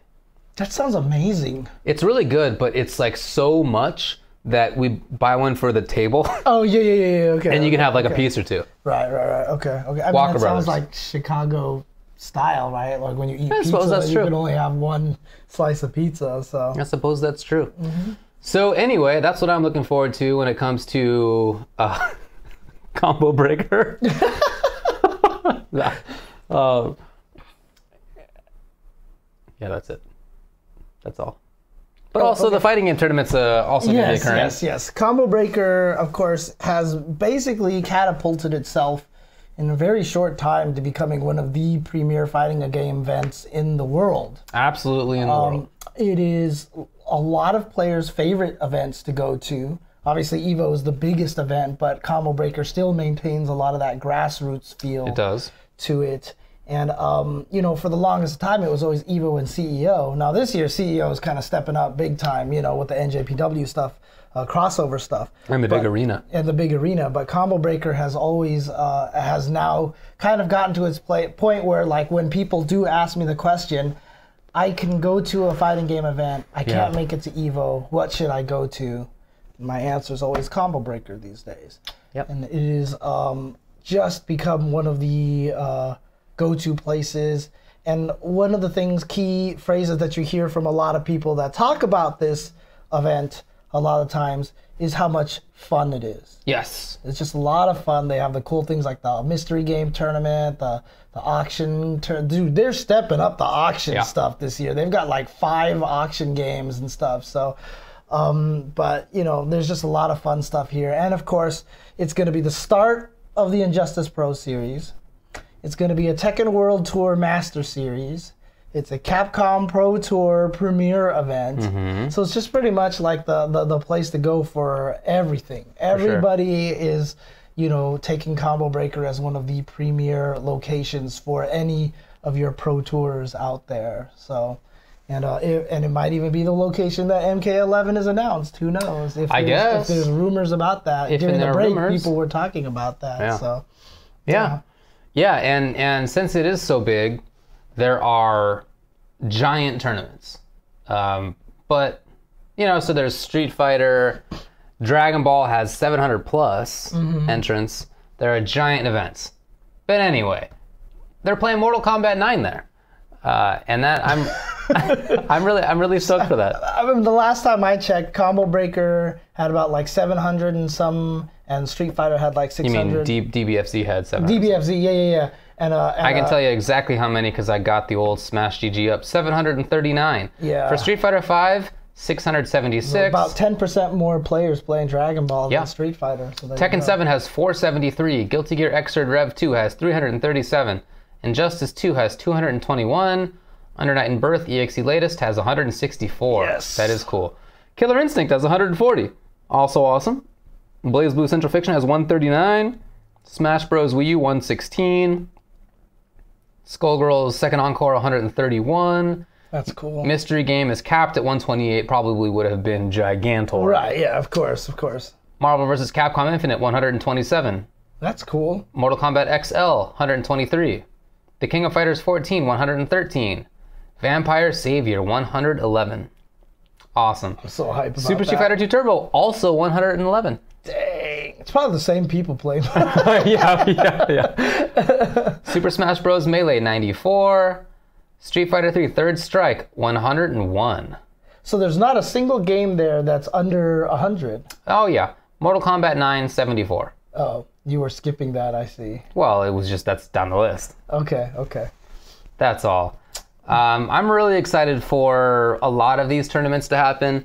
You know, Dragon Ball is going to be gigantic, of course. Tons of top players. Same with Street Fighter as a premier event.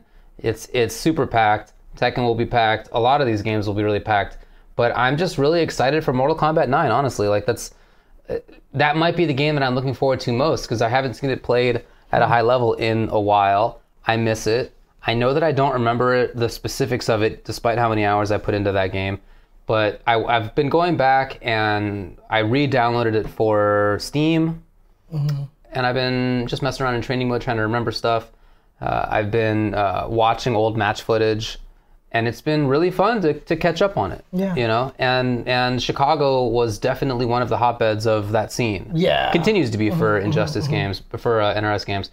But especially at that time, now I would say that's maybe tampered off a little bit, but at that time, I mean, that was one of the major spots for it. So super cool. A ton of players who don't really keep up with like Injustice 2 are entering. 10 maybe? Even in some cases MKX. I mean, most of them did play MKX, but it's maybe not like where they had the success. Right. You know, there were players in MK9 who didn't have as much success in the future, whether because they didn't practice as much or whatever happened, other talented players. So it's going to be very cool to see who can keep it up in MK9. There has been trash talk. Oh, really? Oh, 100% there's been trash talk. Is it mostly from Perfect Legend? I don't think he entered. He didn't enter it? Yeah, and it's a bummer. Kind of doesn't want to sully his... That is my guess.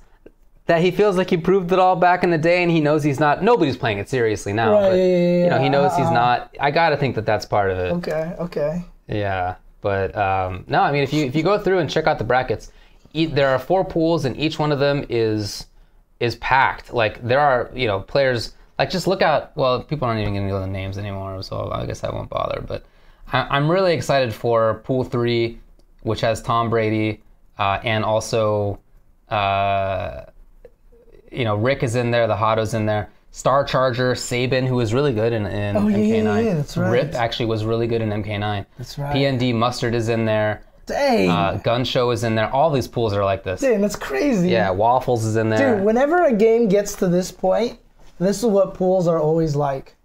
You know, when MVC2 was starting to trickle down, every bracket was deadly. Even like when Street Fighter 4 was starting to trickle down, and every time a game gets to this point, like every pool is just death pools everywhere. Like, look at this one pool. So, CD Manny, Comp Bros, Jeremiah, Jur, Katana Prime, Guido, Pim Pim Jim, Slayered Hat, Sonic Fox. Was that Jur or Gur? Jur. Jur, okay. Yeah, from, I believe, Montreal, if I recall correctly. Nice. Okay. And then, you know, you got... So, a lot of people think that Forever King is one of the best players in NRS history, but most of his success has been after MK9, and yet... he's been talking up doing well in MK9 at this event. Okay. So Sonic Fox is in it too as well. Sonic Fox is in there. Okay. Yeah, for sure, dude. I'm really stoked for it. It's just going to be a lot of fun. All these pools are so crazy. So 16-bit and Foxy Grandpa and Cusco, Killer Shinnok, Slayer, Newbie, Shujinky Dink. Dude, they all came out of the woodwork to play this, dude. Yeah, it's so amazing. cool. It's amazing. It's so cool. I'm super stoked for it. Okay. Super stoked. Yeah, Curly W. I mean, some people were mentioning this in chat, but Curly W says this as well, that Tekken 7 had the highest percentage of only Tekken players. Oh, that makes sense. You know, but, you know, Tekken tends to have a little bit least of the crossovers, which is why there's still no, like, Tekken player doing well in Dragon Ball right now, which makes me sad, because I would love to see having someone in that scene as well, so... Yeah, Forever King really came in at maybe like the end of MK9, but he wasn't strong yet. It wasn't until Injustice 1 that he got strong. Yeah, but I mean, shout outs to all the old school game events there too. VSAV, Super Turbo, I'm excited about, so it's going to be a lot of fun.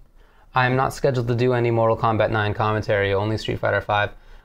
You know, the Chicago Major for me is not just about the tournament, it's also about the fact that I have a lot of family in the area.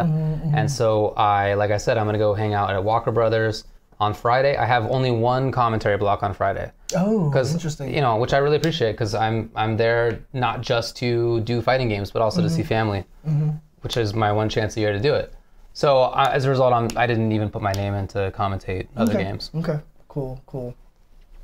Are we going to compete in the ST when 30th Collection comes out? Maybe. I don't know. I don't know if it's something that I would like to do. So, I mean, Negative. I would like to do it. I think it would be super fun. I just don't know if I have the time for it. And I don't know if I would just get frustrated because I'm not sitting there practicing it all the time, you know, kind of situation. Although, it's really not much to practice for me. There's not that much to practice. There's not that much to practice. You got to learn how to do cross-up, jump, short. Yeah, that's what I need to do. So go to training mode and pick someone that's not the stupid Shotos, because they ruined it for me. So. Oh, that's right. Yeah. But at least you can learn safe jumps against them. Yeah. It's true. I mean, to be honest, there's no reason to safe jump to Shotos, to be honest with you. Why not? Because you just do max range crouching medium kick on them. But you could be doing point blank button and then grab. Yeah, it's not necessarily the best range, I think. Like max range crouch medium kick is like... You'd rather be there anyway? Yeah, like that. You don't get grab situations. Regular grab. Well, there's always hooligan kind of things. So, right. You know. But you know what? I should learn it because I need to mix it up. Even though if one of them is better, you got to keep mixing them up to keep them guessing. Definitely. So yes, that is true. I need to learn the safe jump timing on them. So cool. There you go. 44% of Tekken entrants only entered Tekken. Very interesting. Dang, nice. Thanks for the interesting details there. Curly W. Yeah, of course. Who of course does the pools. Yeah, he's one of the main guys there. He's one of the guys who does a lot of work for them. Yeah. At Combo Breakers and other tournaments pools as well, by the way. Yep. Wow. 13% of Dragon Ball FighterZ entrants only entered Dragon Ball FighterZ. Wow. But see, that's... 87% entered multiple games. But see, that's what's important to know about Dragon Ball. It really kind of is the melting pot, right? It is. It's not that the Dragon Ball players play everything else. It's that everybody plays Dragon Ball, right? So when the game came out, everybody wanted to try it. Yep. And so while it doesn't have the most unique entrants, the reason why it has so many entrants is because it appealed to so many different people. Definitely. And I think that's super cool. Definitely agree. So that's coming up. This coming weekend, it will be in the Chicago area. You know, the streams will be Capcom Fighters for SF5, Tekken for Tekken.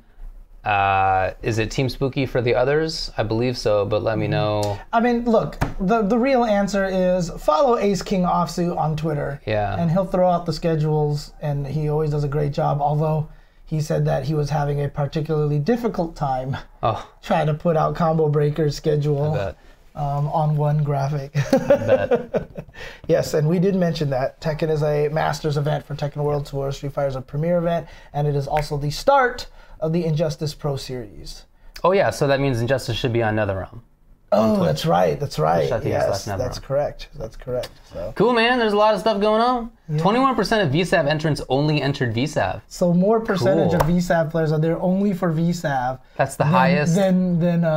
Highest unique percentage of all the classic games. Well, I mean, it makes a lot of sense. It makes sense, too. yeah. It makes sense because VSAV is, the fans of VSAV are big fans of it, and when you play VSAV, you're playing it because it's a very specific type game. It's very different than the other games, for sure. I mean, it's degenerate. Like, it is basically the most degenerate fighting game out there. It's cool. I don't understand how the Vampire Savior people haven't gone to a 3 out of 5 system. Like, it makes no sense to me. Because 2 out of 3 matches have, I mean, I know some tournaments have, but like a legit 2-3 match, which is not even a slaughter, but like a real fight, can sometimes last shorter than like an entire round in like Street Fighter 5. Like, it's so stupid how fast that game can go. So it's fun. I will be doing some VSAV commentary. Yes, I am. So excited about cool, that. Man. So I'm happy about that. So good. It's one of my favorite games to watch and stuff like that. Again, I am not strong at playing the game because the game has gone far beyond than what I initially did with it, but it is still absolutely probably in my heart my favorite fighting game, one of my favorite fighting games. So I should also say it seems like the grudge match that was developing between Tweety and Tekken Master in Injustice 2 doesn't seem like it's going to happen. Oh, yeah? Yeah. Oh, okay. Tweety is definitely a good player. Doesn't have the results that some of the other top players do, but he also hasn't traveled as much. Right. So he and Tekken Master were kind of bantering about, and Tekken Master was like, complaining about Tweety's characters, which is something that he does. He's like always done that. But he also has the results, of course. Like second at Evo, he's won some big tournaments. He's many times top 8. So that would have been fun for me to have seen those guys because I feel like there's not as much in the way of grudge matches as there once was. So that would have been cool, but it sounds like it's not going to happen after all. Okay. Check it out if you can. It's going to be great. Combo Breaker is going to be a good one. Look. Last year, we did not make Combo Breaker, and I was super sad about that. So I was literally walking the streets of Paris, walking around the Arc de Triomphe, thinking to myself, I should have gone to Chicago. That's exactly, Yeah, I know. That really happened last year. So I'm super excited to be there. Yep. Okay. All right, let's go on to some FGC news here. Lots of little things going on all over the place here. Let's see. Let's talk about some tournament events here. Canada Cup, another great event year after year, is actually going to be the location of the Tournament of Legends finals. It's not going to be at EVO this year because they want to give people more chances to qualify. And then Canada Cup, excuse me, sorry, you guys all heard that through the microphone. Oh, I didn't hear it. They've been doing a great job. Like last year, that's when, Matsu and Kusamundo and all those guys showed up and everything like that. But it's a great place for ST, so it's going to be the Tournament of Legends final out over there. But also, lots of great things. Lapchi always does some cool stuff over there. But registration is now open for Canada Cup, which will take place on October 26th through the 28th. So definitely register for that if you can. Let's see do I have any other event news here. We talked about the E-League stuff here. Oh, this is a really interesting one. This was just announced earlier today, but Team Ninja announced that Dead or Alive 5 is getting a special tournament run at EVO. Interesting. And EVO is going to support it and put it on stream and everything like that. Cool. So they're having a Dead or Alive 5 EVO Showdown 2018. And they basically said to the DOA fans and fighting game fans, thanks to you all, we are proudly announcing that Dead or Alive 5 Last Round will take part in the world's largest fighting game festival, EVO.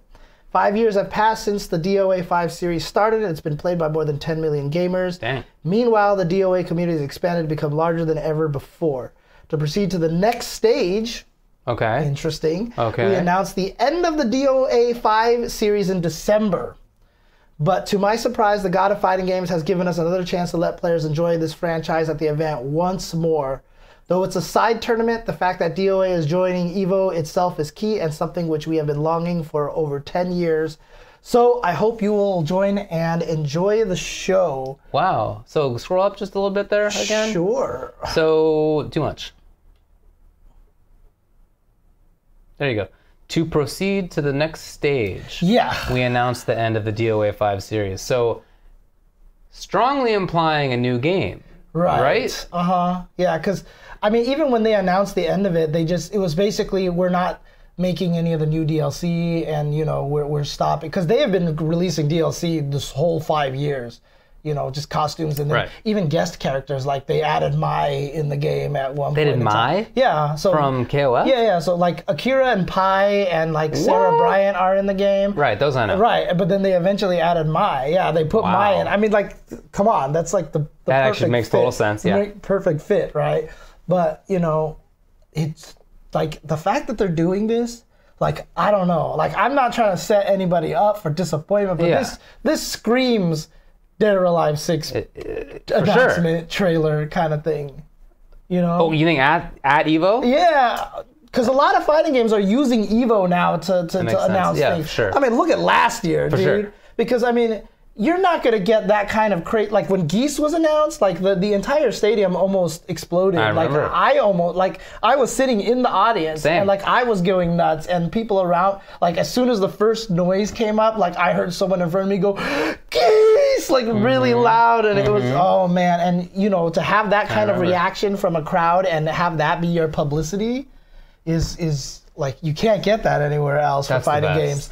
And so, you know, I like, even though E3 is coming around before, I got to imagine companies like Team Ninja would probably save Dead or Alive 6 announcement for EVO. That makes sense. Just make sure that it's not the Abigail of announcements. Oh, God. Ended up being a cool-ass character, but man, that announcement was not good. God. I mean, Not a good reveal. Especially because you could tell, because after the tournament was over, nobody left their seats because they were positive there was going to be something else. And there was nothing. Nothing. But, you know, what's really interesting, though, is that, you know, Team Ninja has done a lot to support DOA 5, to try their best to make it a premier fighting game. Now that they can kind of start from scratch and kind of approach the game from a different viewpoint, and maybe try to turn it into the serious DOA. I think they tried that with DOA 5, if I recall correctly. Maybe. I mean, there's still all the swimsuits that you can buy all over the place. Oh, that's never going away, like right? That. That's never going away. That's like getting rid of violence in MK, like we talked about before. Yeah, that's the series-defining thing. Yeah, that's true. It's true. But I think that they tried to make the game strong. Oh yeah. I never played it, but like, I just heard it was like good. coming at it from pure esports kind of standpoint, I think they could probably do a lot of cool things with it. Okay. So I'd be excited for it. Sure. So. But that's a cool announcement there. So congratulations to the Team Ninja team for getting that as a side tournament over there. So, so someone on the Hollywood Romances, he was at EVO, and the night and day response of seeing Geese compared to Abigail. Yeah, God. Night and day, man. Jeez. Even just like when they announced Blaze Blue Cross Tag Battle. Yeah. Dude, that was nuts, dude. Yeah, there was a lot of people going nuts for that, and it was confusing because it was like weird. Yeah. But there was still a lot of really hyped excitement about it. And that ended up being the best game of 2018.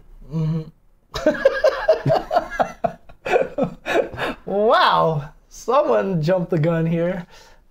That's my current belief. Mother Superior jumped the gun here, man. Okay. A couple of other interesting things. So Blade Strangers, we've talked about. Blade Strangers, apparently from Cave Story, they're announcing a guest character, Curly Brace, as well as an original character named Helen. Or actually, I think Helen was already announced, but she just got a character trailer, so you can see what she does in the game and such. So Blade Strangers, of course, is a fighting game that's like independent guest characters and a bunch of original characters in the game, but for the Nintendo Switch. So it'll be interesting to see how that's gonna work out. Cool. Throwing its hat into the ring of all the fighting games that's out there. Another big announcement was, not big announcement, I'm sure everybody was expecting him, but Yoshimitsu is going to be in Soul Calibur 6. Yeah. So again, looking completely different than he does in every game that he shows up in. But super cool. Yeah, always super cool. Always really, really cool. Cool character. Yeah, exactly. So that is, like I said, not a surprise. I think everyone would be more surprised if Yoshimitsu wasn't in the game, but he has been announced there. Also, in Dragon Ball FighterZ, Vegito and Zamasu were announced, but we got a Vegito trailer today. Right. Did you get to see that? I did see it. It looked pretty cool, I thought. Dude, all I saw was Captain Sword. What's that? It's Captain Commando's Captain Sword when he shoots a laser and comes down. Is that what he says? Yeah, he says Captain Sword. I never knew what he said. Yeah, so that's the Captain Sword. And as soon as I saw Vegito do that, I was like, Captain Sword. Yeah. But then also he looked like a one of his auto combos, like punch, but launched them back over your head. I saw that. As soon as I saw it, I watched the trailer the second time, I was like, that's a Captain Sword setup. 100% you're supposed to do that in the Captain Sword and go that makes like sense, that. Yeah. So cool, dude. Yeah, but he's out there and he had key blasts and he had a Kamehameha. I never remember where to stop on that. Kamehameha. Yeah, so there you go. Another go-to. That's cool. Yeah. Has there been a trailer for Zamasu already? Have I missed that? I don't remember. Okay, I can't remember now. So, let's see here. What else do I have here? I guess Tomoko Hiroki presented a new party mode battle for Dragon Ball FighterZ, I should say. Oh, yeah? Yeah, they're going to do a party mode. So I hadn't heard anything about this. Let's see. Unite to defeat Frieza in this brand new mode. The party battle mode is a limited time online only event. All right. 3 players from a team to challenge an army of powerful enemies. Counted across the world in a cooperative effort. This particular party battle is called The Emperor Strikes Back. Okay, all right. Okay, with Frieza as the villain. Narrowly evading the trademark infringement. The victory in this mode earns Zenny and Premium Z coins. Cool. As of today, the event is accessible in the game and will last until May 21st. Oh, it's over. Oh, it's over already? Damn. You didn't play it, huh? It's all over already. I was gone. Dang, I thought it was going to last for a while, but there you go. That's cool then. Cool. Sorry, so in other words, cool stuff. You guys missed it. I mean, I'm not super into it, but I think it's really cool when games make modes for people who aren't just the hardcore competitive players, because that's really important to maintaining interest. Yeah. Cool. Okay. Let's talk. But there's a new event this week, said Mr. Friday. Oh, is that true? Cool. Well, I hope so. Again, people have been talking about, potential leaks in DLC for cross-tag battle. Well, there's data mining in cross-tag battle. Yeah, data mining over there, and data mine voice clips reveal special intros with unrevealed DLC characters. It looks like we have evidence that further points to the eventual inclusions of BlazBlue's 9, the Phantom, Izayoi, and Mai Natsume. We already know Mitsuru, Aki, yeah, it's all the same people then. Okay. Same people we talked about last time. Yeah, it's basically, the evidence before wasn't like the voice clips, but now that the voice clips are there, it's like, yeah, if they're talking to the characters, they're almost certainly going to show up in the game. So there you go. Yeah, okay. So all the characters we talked about last time will almost certainly be there. That's cool. That's a good list. Arika, making new fighting EX layer. That was my phone going crazy. It was. Has announced that Hayate has been added to the game, and so they have a trailer showing Hayate now. Okay. He is the guy with the sword. so which automatically means he is the least interesting character to David. He's basically a samurai, although in this picture he looks like a modern dressed samurai dude, but before he was like samurai, so. Well, okay, I'm gonna move on because. Oh, I don't know. Is he interesting? I don't remember. He wasn't super interesting to me when I saw him. In fact, one of the things that I always thought was really funny is that the exact same combo that I do with Ken, like when I put the exact same inputs on Hayate, it did like the exact same combo. And I was like, this is not basically exciting. I guess 2 of the costume bundles for Street Fighter V are on sale right now. Both 50% off, bringing the price down from $11.99 to $5.99. The former features swimsuits for Season 1 characters Chun-Li, Cammy, Laura, Armika, Karen, and Ibuki. And the second one is the battle costumes for the original 16 characters. So that was, a lot of them were like retailer exclusives and stuff like that. So the battle costumes, if you don't have them, and I don't think I do. So I might actually no. I think I did get the battle costume, so I might just try to get the other one. So, but that one has a 70% discount, going from $30 to just $9. Cool. So there you go. There you go. This is also really interesting, but on Steam, I think it is King of Fighters 97 Global Match has been retrofitted with rollback netcode. What? They went to King of Fighters 97 and retrofitted that game with rollback netcode. And to me, while that seems weird, is also kind of exciting. Okay. Like if you're gonna test it, Okay. maybe you would do it on King of Fighters 97, and when it starts to work better, you put it in 98 and 2002. Okay. And then in King of Fighters 14, maybe they retrofit it or something. King of Fighters 15, maybe 15, something like that. Maybe. Okay, I see where you're headed. Burgundy, you know? I like it. I hope that happens. So I think that'll actually be kind of interesting. That'd be great. There you go. Hopefully that means something. Because I mean, if they're trying rollback netcode, if SNK is legit trying rollback netcode, that's a good sign. Definitely a good sign. A couple of signings. Not signings, but this was an event thing, that's right.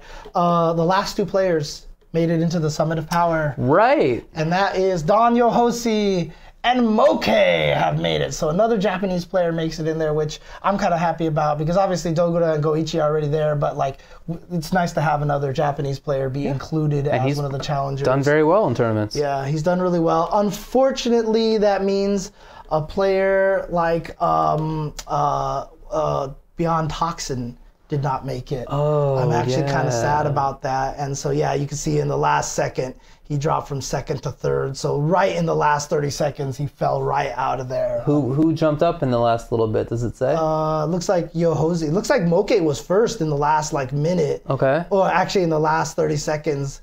And then Yohoshi was in 3rd place, and she jumped up to beat Beyond Toxin right at the very end.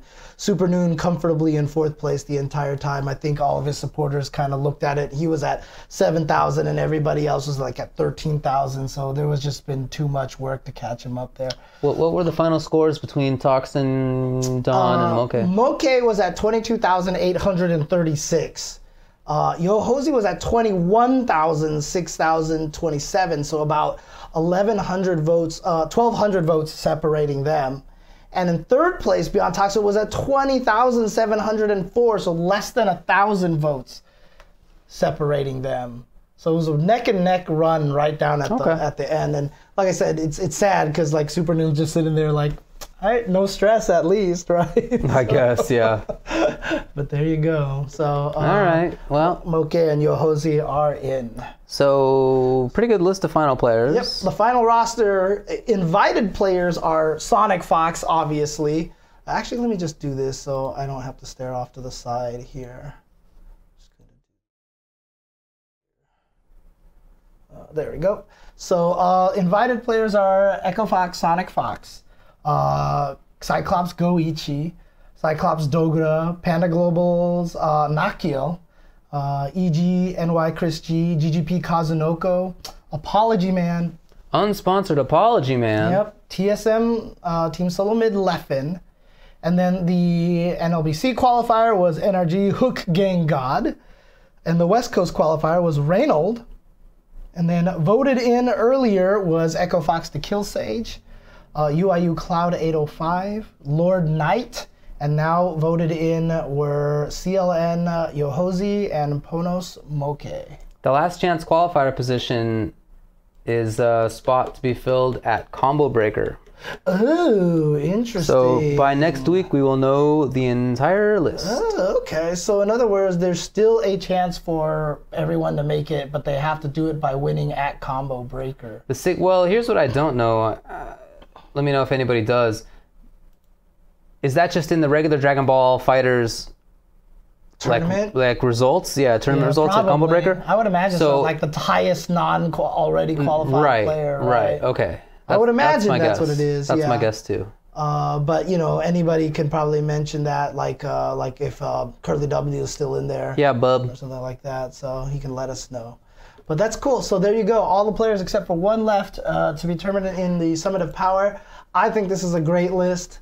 I'm super excited about this. I can't wait to see all these guys go up against each other. And if it's anything like the Smash ones, is it going to be like pools of round robin, or it's going to be some crazy stuff going on there. So that's going to be fun. I did kind of announce this earlier. Highest non-qualified, Okay. But Mewtwo King, who just won the Smash version of the Summit, and also became a brand spokesman for Nintendo. Right. Yeah, so he's become an official brand, so it's highest non-qualified, so someone confirmed, But he also became a brand ambassador, basically, for Nintendo, is now also starting to write a book about his life in Super Smash Brothers. And, we talk about players like, Daigo and Tokido and all these guys who have been playing forever and all these things like that. Mewtwo King is that for Smash Brothers. Absolutely. I first met Mewtwo King at EVO East. He was playing in the tournaments over there. What year was that? That's 2004, 2005 or something like that. 2006 maybe, around that time.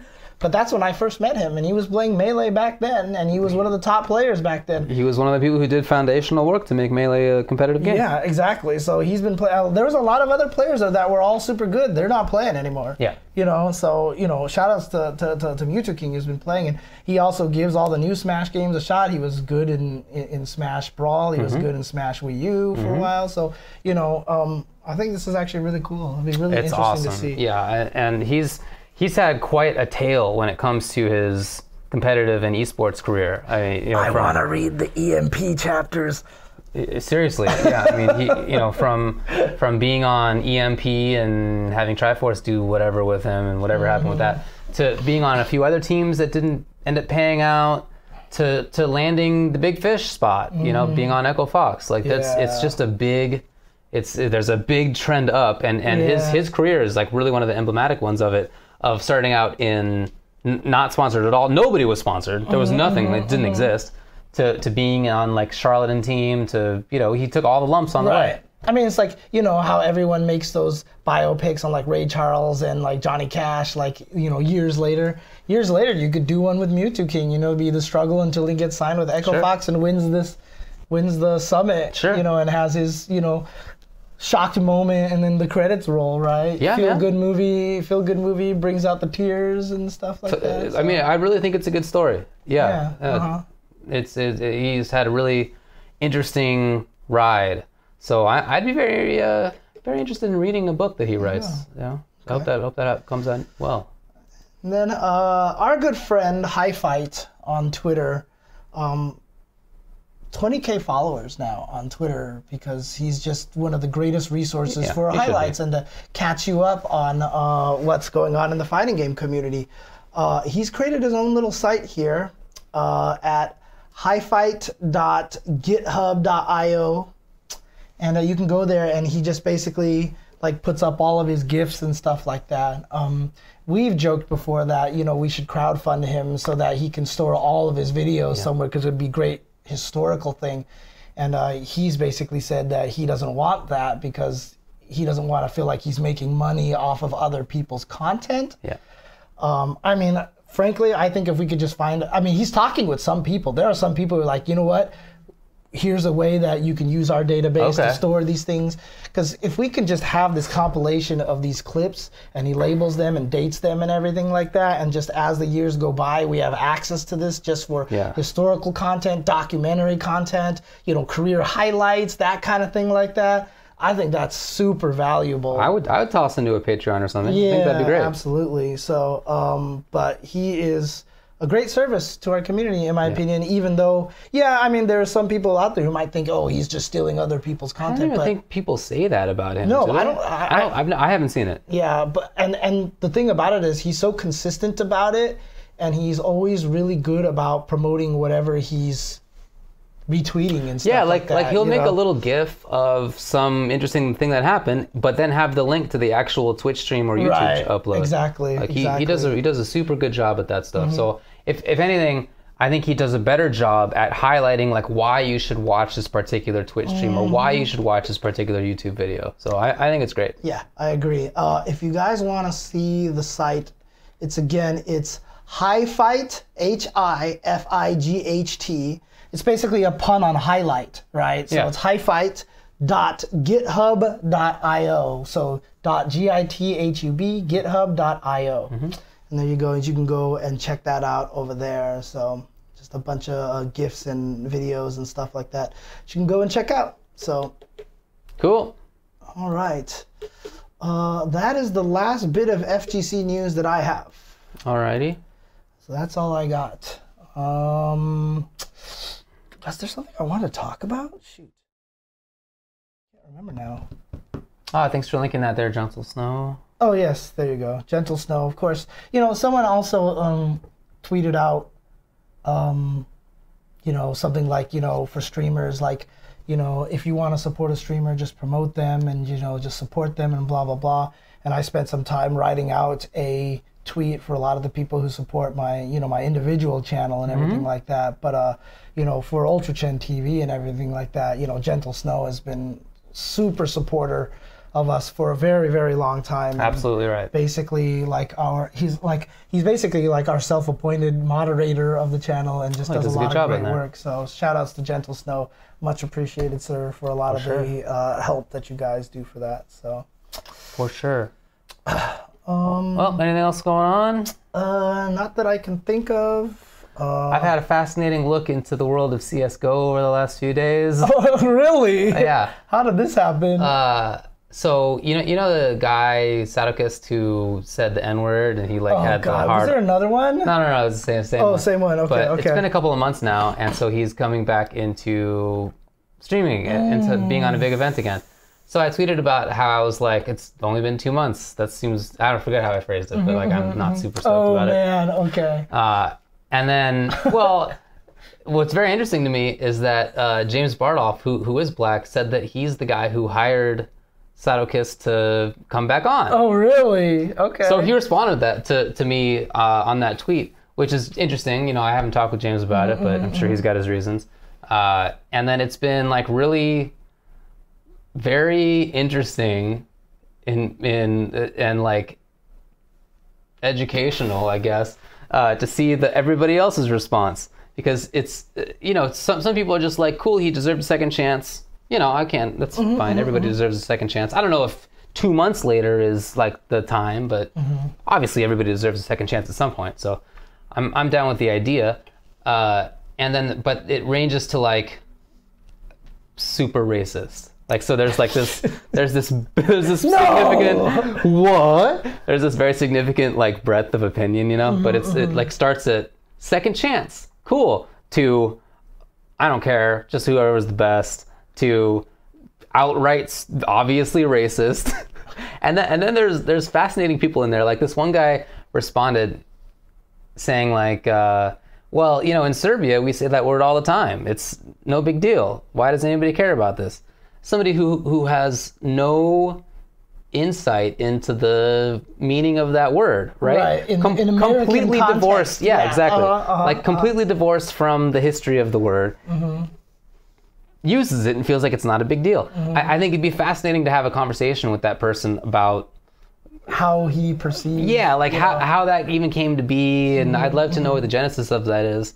And also, as somebody with Croatian heritage, I know that Serbs have plenty of things that they hate to talk about because that's in my own family history.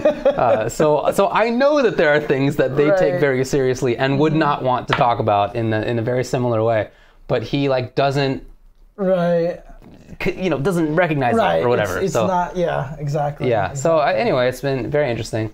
Dude, there was another. I mean, there's been a couple of people who have been getting blown up on the internet. I'm sorry. Was there anything else that you wanted to say about? Or that's it. I mean, like I said, I'm down with the dude getting a second chance. I feel like 2 months is probably not enough time because, a lot of people who, I wouldn't say that most of the responses have been obviously racist, but like pretty good number are like clearly also N-words / various slurs and stuff. Like it's a pretty good percentage. So I feel like there should be some example that, don't say that, or there's going to be real consequences. Right. Yeah.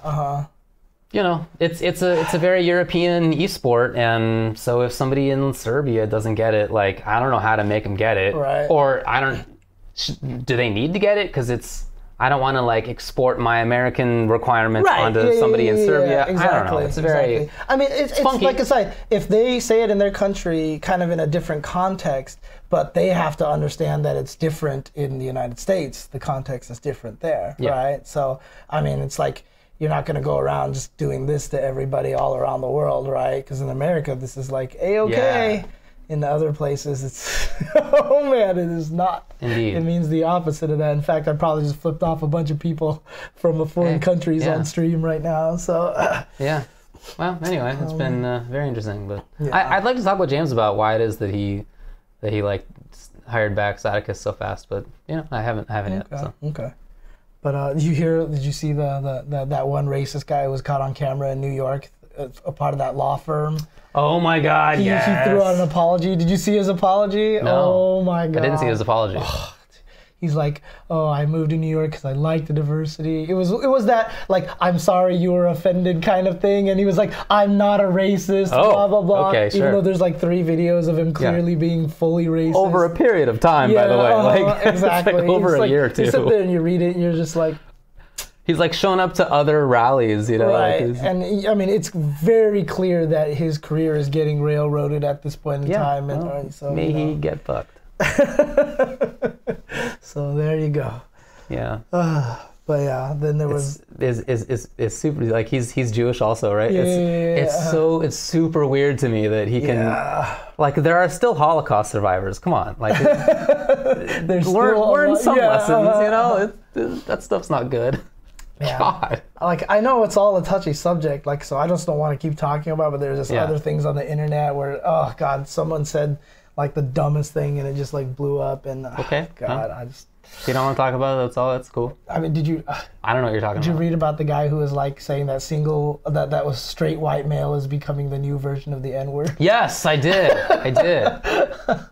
Oh God, it's just you read that and you're just like, oh, you just have no understanding of anything. So, anyways, Street Fighter 30th anniversary coming out next week. Soon. Yes, let's end this on a happy note here. So I'm excited about that. So can't wait for that. Combo Breaker this weekend. I also. Why has there been no more videos for 30th anniversary coming out here? Not that I know anything, but like. Oh, okay. Okay. Dropping news right there. I see. I also pre-ordered Blaze Blue Cross Tag on the Switch. Oh, cool. Okay. So I now have it pre-ordered on both PlayStation 4 and the Switch because I think it's the most fun game in 2018. Actually, you know what? I have not pre-ordered it yet, and I will pre-order it on both. I will definitely pre-order on both because I want to play it seriously on the PS4 and then training mode on flights on the Switch. So I'm definitely gonna do that's that. what I'm all about, dude, for sure. I can't wait because that game looks like there's a lot of fun training mode stuff. It's a sandbox. Yeah. It's a sandbox. It's sick and creative, dude. It is. It feels sick and creative, so I really, really want to get that. That's the Switch, I will tell you, is one of the most dangerous consoles out there because it does make you want to buy everything on 2 platforms. Because I'm 100% getting 30th on both PS4 and on the Switch as well. I got it on Steam and the Switch, but yeah. Oh, yeah. Okay, there you go. I also bought Pokken on the Switch because I figure like I'm just gonna I travel a lot. Oh yeah. Makes world. I travel a lot, you know. I'm just because I read the word in the chat, so yeah. So okay, I'm probably gonna play it with a PS4. I've got an adapter, Brooks adapter. I can use the PS4 controller. I've had a history of playing fighting games on PS1 controllers, I should say, back in the Street Fighter EX days and all those things like that. I mean, I did the entirety of the Street Fighter EX expert training mode trials on pad because there was no joystick at the time. Oh my god. There was no joystick, so I got good at playing that. I mean, I had to use that for all of the games that came out on PS1 and PS2 because people don't realize how hard it was to get joysticks at that time. I had to spend like $180 for like an import like Hori stick that someone stole from me at Evo. Wow, okay. Yeah, I put it down on a table, went to go interview some players who made top 8, came back and it was gone. And I had another stick that was stolen off the floor at one point in time, but it was modded in a certain way that it was very unique to mine. And someone said, oh, I know the guy who has it because he tried to sell it to me. And he's like, I was like, oh, really? And he's like, yeah. And then he came back to me, he's like, yeah, now he just denies that the thing exists. Like, he's like, I never did it, and da-da-da-da. And like, what are you going to do at that point? Dude, stick stealing was such a problem back in those days. Everybody stole joysticks because it was so hard to come by. Well, I don't know about everybody stole joysticks, but not everybody stole joysticks. Okay, yeah, but I'm just saying a lot of people. It was more common than today. It happened a lot, so. But yeah, theft was always a part of majors, absolutely. Mm-hmm. And yeah, my weird split box does work on the Switch because I got a... oh, that's right. Oh boy, what's the name of it? The Brooks Ultimate Fighting Board, UFB, which works on PlayStation 3, PlayStation 4, Xbox 360, Xbox One, PC, and Switch. So you're going to take it on the plane with you and play on the plane? Yeah, I don't think it's really practical with the current design, but I'm currently working on a smallerization of it. That's cool. Okay. Yeah. This is the embiggened version, so. Okay. Yeah, let me know how that... Actually, I might try it once you get the smallerized version of it. I found somebody who has a 3D printer and is totally cool with me experimenting on it. Oh, so, dang, nice. I'm going to make it in a 3D printed version, which means that I can make it much more compact. KFC, the Switch's battery life is about 5 hours. About 5 hours. I do have an external battery that I've tried with it, but I don't think the external battery is very good. Like, it won't actually charge the Switch. It actually just makes it drain slower, which is not very good. So I'm gonna have to look for a better external battery than that one that I have. So it was cheap. It was like $18 or something. So it was on sale. So not surprised that it's not so good. So, all right. Dude, I had actually joked about like putting like giant like naked Urian artwork on my joystick just so people would stop stealing it. You know what I mean? And then someone actually responded in the Toryuken.com forum, was like, because I was like, I just want to make like naked Urian with like literally the joystick in the wrong place. Sick, and all that's hilarious. Like that. And someone's like, I would steal that just because it's your stick then. I was like, oh, okay, fine. Genius. That'd be hilarious though. I've never seen why have I never seen a stick like that? That seems like such an obvious thing. Yeah, I've never seen it either. Oh well. All right. Yeah, exactly. KFC people will want it even more. Some people will want it even more. Yeah, exactly. So. There you go. All right. Anyways, that's all I got. So, man, I just cracked up. Serbs still talk about a battle that they lost to the Ottoman Empire in the 1300s. Literally. Like you don't get what historical. I mean, come on, it's absurd. I mean, but I have no reason to know anything about that, right? So or no, he doesn't. I don't know if there's like an inability to recognize why historical word matters. I don't think that's the case. Oh, okay. I just think it's more like actually applying that thought. Okay. Come on. Anyway, cool. We'll see everybody at Combo Breaker. I'm looking forward to it. Definitely hanging out with tune in. friends and so forth. And if you can't make it, then tune in. Check out, make sure you follow Ace King Offsuit. He'll have the schedules up for Combo Breaker up very soon. So that should be good stuff. All right. Peace out, everybody. Have a good night. Tweet. Oh, yeah. Go. Oh, Mr. G, look, buddy.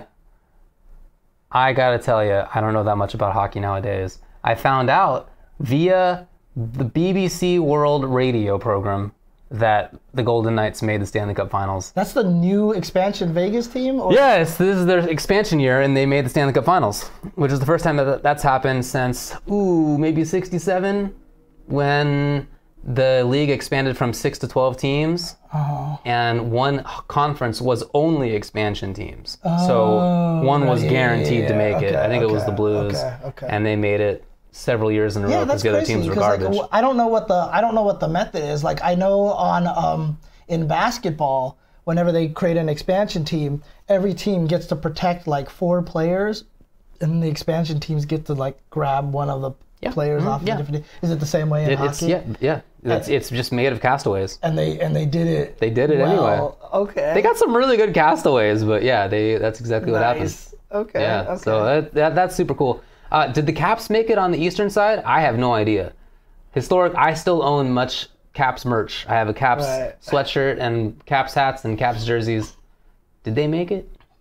I don't know. All I know about the Wayne Gretzky Genesis game was about making Wayne Gretzky's head bleed from the Swingers. You've seen Swingers movie. They have a whole scene on that. Oh yeah. They're like, watch this. I'm gonna make his head bleed for Superfan 99 over here, and then like he goes answers the door and he like beats him up while like he's not playing, and he's like, what the hell? You actually see the guy lying on the floor in pixel art with like blood coming out of his. In Wayne Gretzky's 64? Is that what you're talking about? Which one? In Wayne Gretzky on the Genesis. Oh, okay. On the Genesis, on the Genesis, Sega Genesis. Okay, that game. one I don't know. Yeah, all right, okay, I played a butt ton of the 3D hockey on the 64. Oh, on the N64 one. No, this was like 2D pixelized stuff. Yeah, okay. But it's like one of the funniest scenes. 3-3 Caps versus Tampa Bay, huh? Well, I hope that the Caps win. But as I said, I'm really just not at all in it anymore. It feels weird to say, but I don't know anything about hockey now. I'm in the same way with basketball, but I kind of have a reason because every year has been Cavs and then Warriors.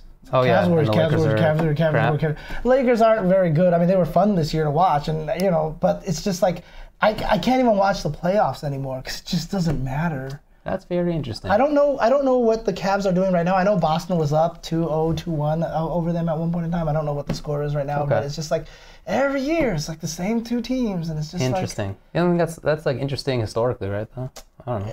No? I mean, it probably doesn't help that